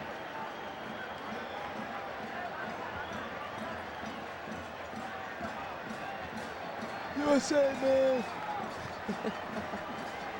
I know that guy. I thought you might. Everybody.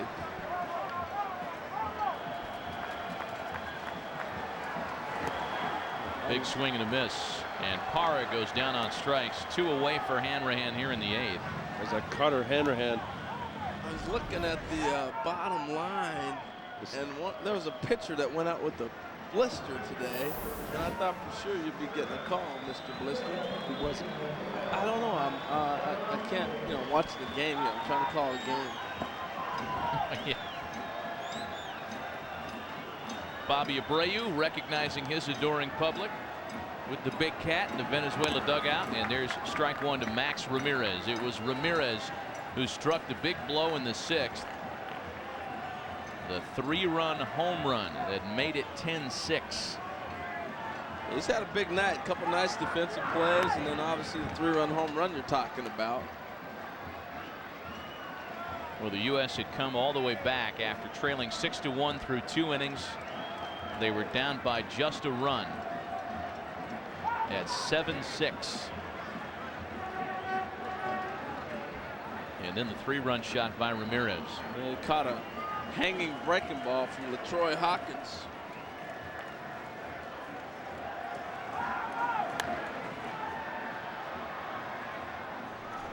Still 0-2. Well, you see the difference in Hanrahan back-to-back days, and we've been, harping on routine and getting a chance to pitch and feeling a little bit better. Max Ramirez got some big league time last year with the Rangers. The proverbial cup of coffee, as they say. 17 appearances with the big league club. Well, you know him, Al? And a swing and a miss. Ramirez down on strikes to retire the side in the 8th. Well, neither one of us would have been prepared to see K-Rod tonight, and on a night when Luis Sojo said, I'm not going to play Ramon Hernandez, Melvin Mora, or K-Rod, the new Met closer will in fact be called on to try to lock this down in the top of the 9th. Adam Dunn leads things off, and yes indeed, the Mets' new prized possession at the back of the bullpen will in fact appear on this rainy night in Miami. I tell you, I just, I'm one of these people that is like, don't give guys an at-bat that he's going to face later. Like, Adam Dunn is now in the National League East with the Nationals. I don't want him seeing K-Rod if I'm a Met. Oh, if you're a Met. Luis Sojo doesn't care about that. Obviously. I think you guys touched on something valid, though, earlier when we were talking about the upcoming schedule for Team Venezuela. They'll either play on Saturday or Sunday. And just to get normal work, perhaps, and it could have been K-Rod himself that talked his way into the game tonight. Yeah. Rodriguez 2-0 to Dunn is in for a strike, 2 balls and a strike to him now. Even though both of his appearances in this pool have been 4-out appearances, he did have a day off. And as you say, man, conceivably there could be 3 days before their next game. He needs to work. Well, the other thing that I've seen with K-Rod that I've been so impressed this spring, as opposed to, I know he had 62 saves in Anaheim last year, but he had so many 3-2 counts and bases loaded situations. He's been really efficient with his pitches this spring. 2 balls and 2 strikes to Dunn. Just missed, shoot the corner with a fastball, and it's 3-2. And that's the advantage of throwing and using a changeup as opposed to a show pitch. And K-Rod's a guy, just you can see, power fastball, put away slider. He's using his changeup not only effectively, but as an out pitch. And he strikes out Adam Dunn with it.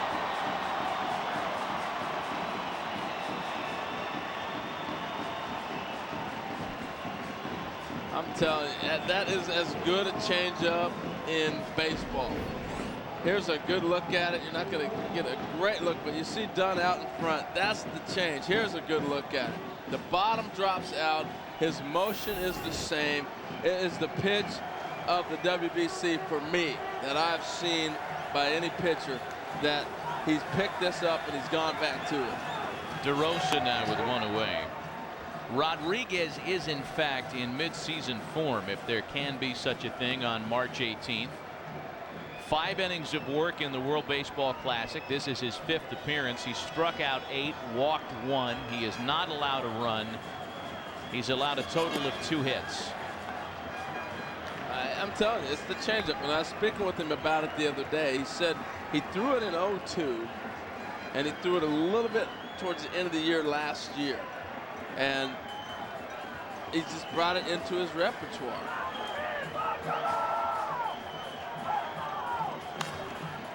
DeRosa sends a ground ball to first.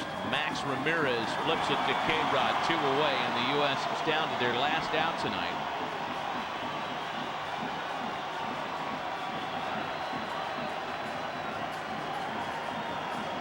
Well, guys, barring another miraculous comeback from Team USA, their next contest will be Sunday in Los Angeles. They'll play the 2nd game of the semifinals, and they'll play the pool winner from Pool 1, either Korea or the winner of the Japan-Cuba game. So there's still business to be determined in the other pool.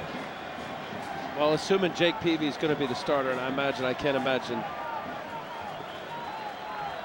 it not being that. He's got to be on, obviously better than what he did against Puerto Rico in this pool. I mean, it's pretty clear. You get good starting pitching, it changes the whole effect of your offense and also the team you're facing and how they approach you.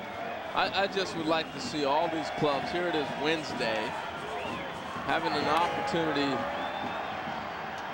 the next couple days. Yeah, you fly to the West Coast tomorrow, play Friday and possibly Saturday, some exhibition type of games to keep the flow there, because they're still in spring training and they're going to lose a lot that they've gained already by not playing games in the next 3 or 4 days. This is not the regular season. This is early in spring. You guys are still trying to get that rhythm. U.S. down to its final strike. Francisco Rodriguez dominant thus far tonight, as he has been throughout the WBC. And I would imagine a whole lot of these people waving Venezuelan flags are going to be headed to Los Angeles this weekend as well.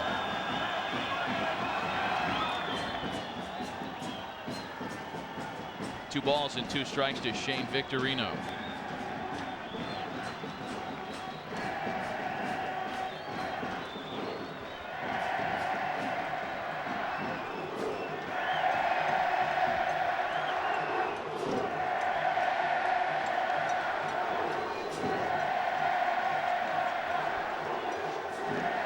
The U.S. came back from a 6-1 deficit to get as close as a run. Then the Max Ramirez 3-run shot in the bottom of the 6th. And a rather tall order here in the top of the 9th. Should Victorino get on base, Iannetta would be next. U.S. starting pitching has had its share of trouble in the World Baseball Classic. There's ball 4 to Victorino.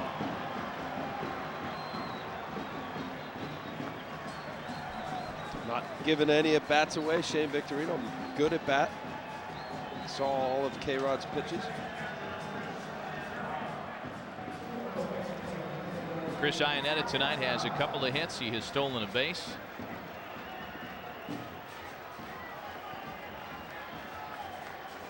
At the start of the game tonight, U.S. starters had an ERA over 7. Ouch. And that's a number that's going to jump significantly, as Jeremy Guthrie was cuffed around for 6 runs in his 2 innings of work tonight.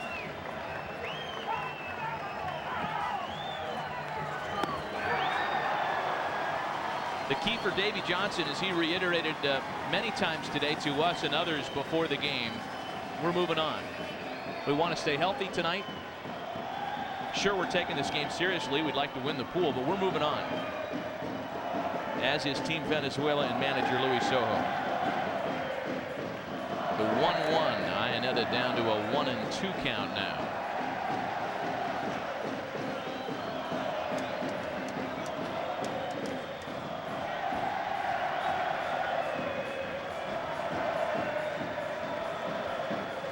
Well, some of the political partisanship that has at times divided the Venezuelan crowd seems to be on the back burner, as they're a strike away from moving on as pool champs to Los Angeles. You mentioned about Jake Peavy having to be on for the U.S. Luis Sojo has a decision to make. Does he go with Carlos Silva, who during this WBC a .82 ERA, or go with Felix Hernandez, who was completely dominating in his last start? Could have a matchup of Yu Darvish and Felix Hernandez in a game. Imagine that. Yep. Yu Darvish and Carlos Silva would be a dynamite matchup. Silva's been terrific in the Classic. Yeah. Well, I was thinking just youngsters with pierced up. You know, Fernandez 21 years old, Yu Darvish 22, 23 years old.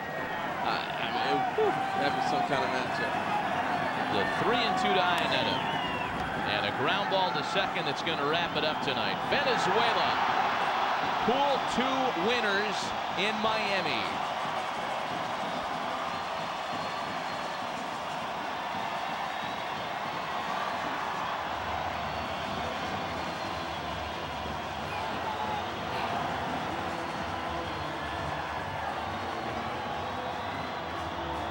Yeah, they played a great bracket. I mean, they had a solid pitching. They caught the ball. They hit it. And that's how you win. You do all phases of the game. This whole pool was very exciting, and also the Kingdom of Netherlands really I thought was not only the Cinderella, but made a statement and really made this pool in Miami a lot of fun. A 10-6 win for Team Venezuela. Both of these teams move on, but Venezuela captures Pool 2 honors. Venezuela plays on Saturday, the U.S. Sunday.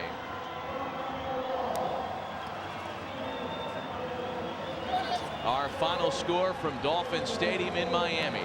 Venezuela wins it 10-6. To keep you caught up on all the action of the World Baseball Classic, make sure to tune in to WBC Tonight, presented by Sprint. Our next show Thursday at 6:30 p.m. Eastern on MLB Network. For Harold Reynolds and Al Leiter, I'm Matt Vasgersian. Thanks for watching from Miami.